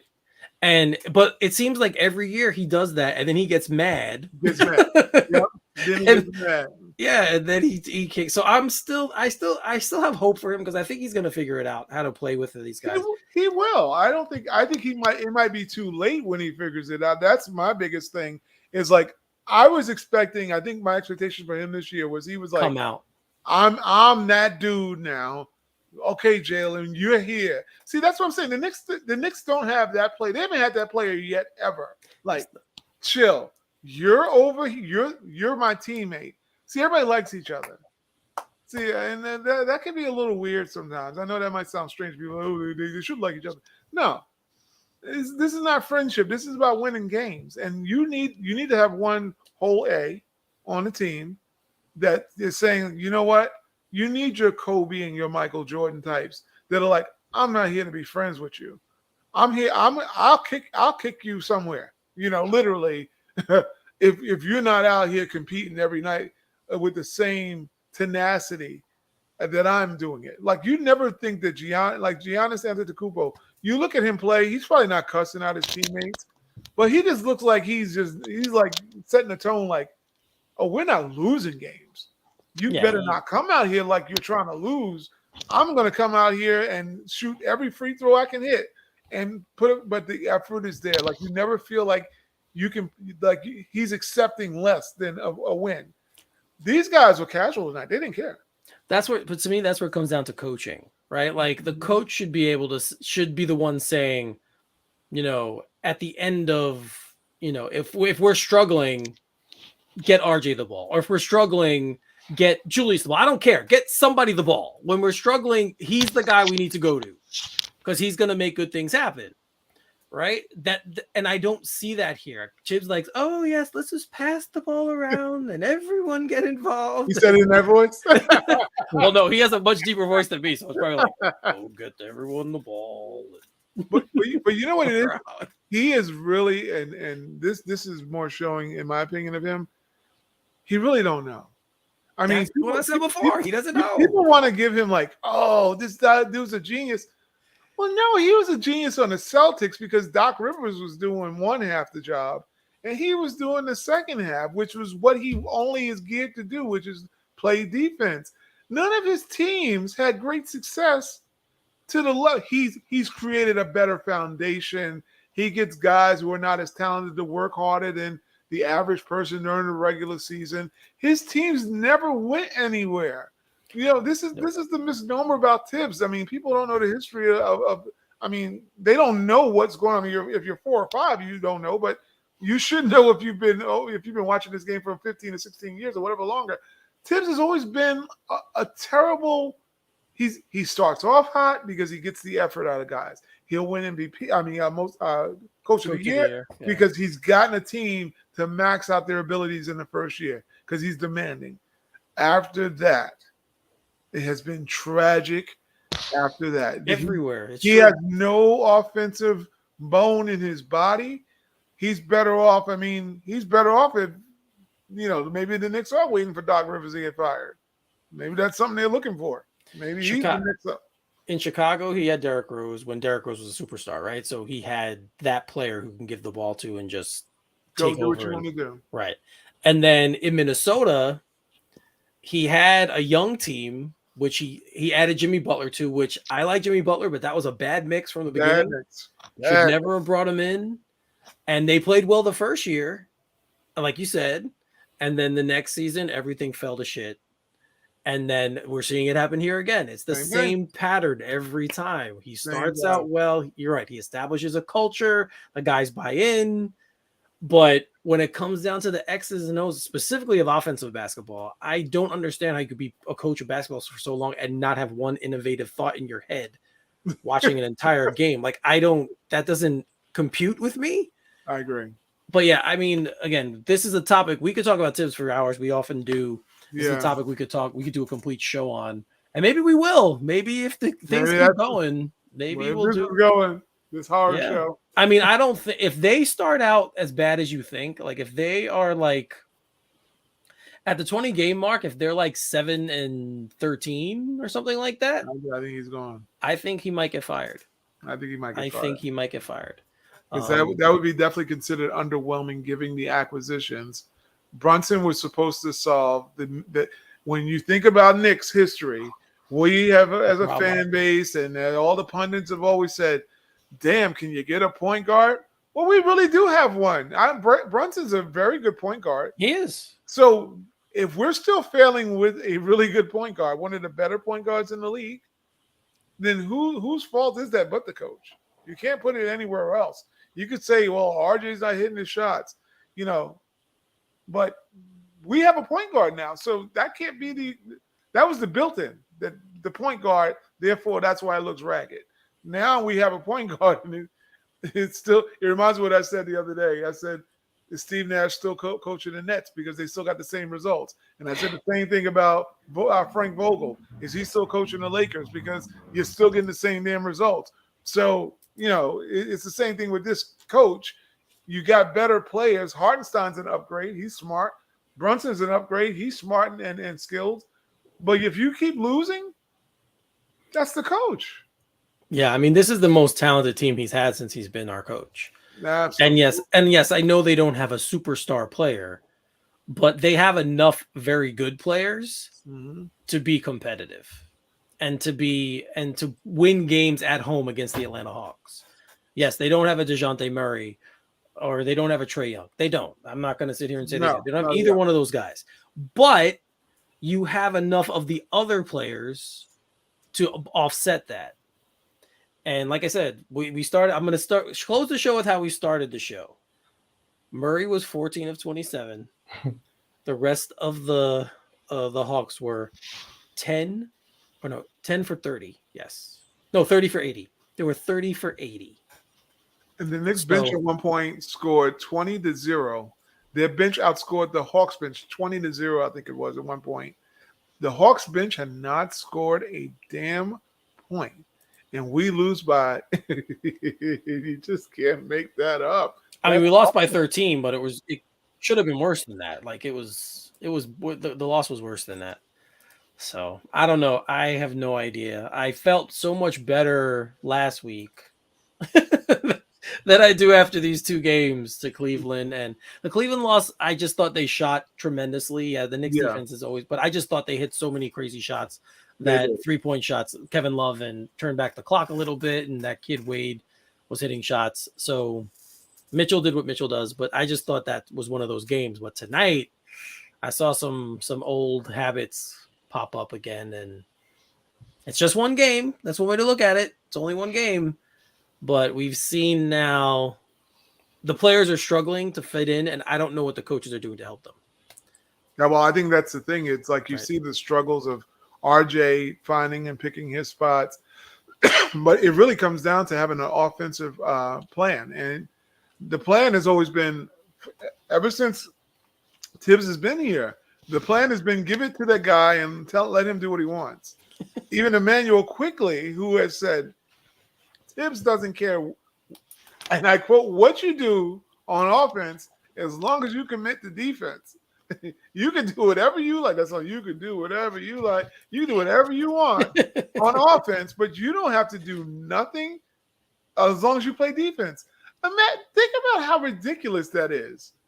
That a coach would tell you in a league of offense, a league where it requires you to be able to score a lot of points or either play, because your defense, you can't never play that kind of defense against great NBA talent. Offensive talent will probably always score. Not anymore. Yeah, you're right.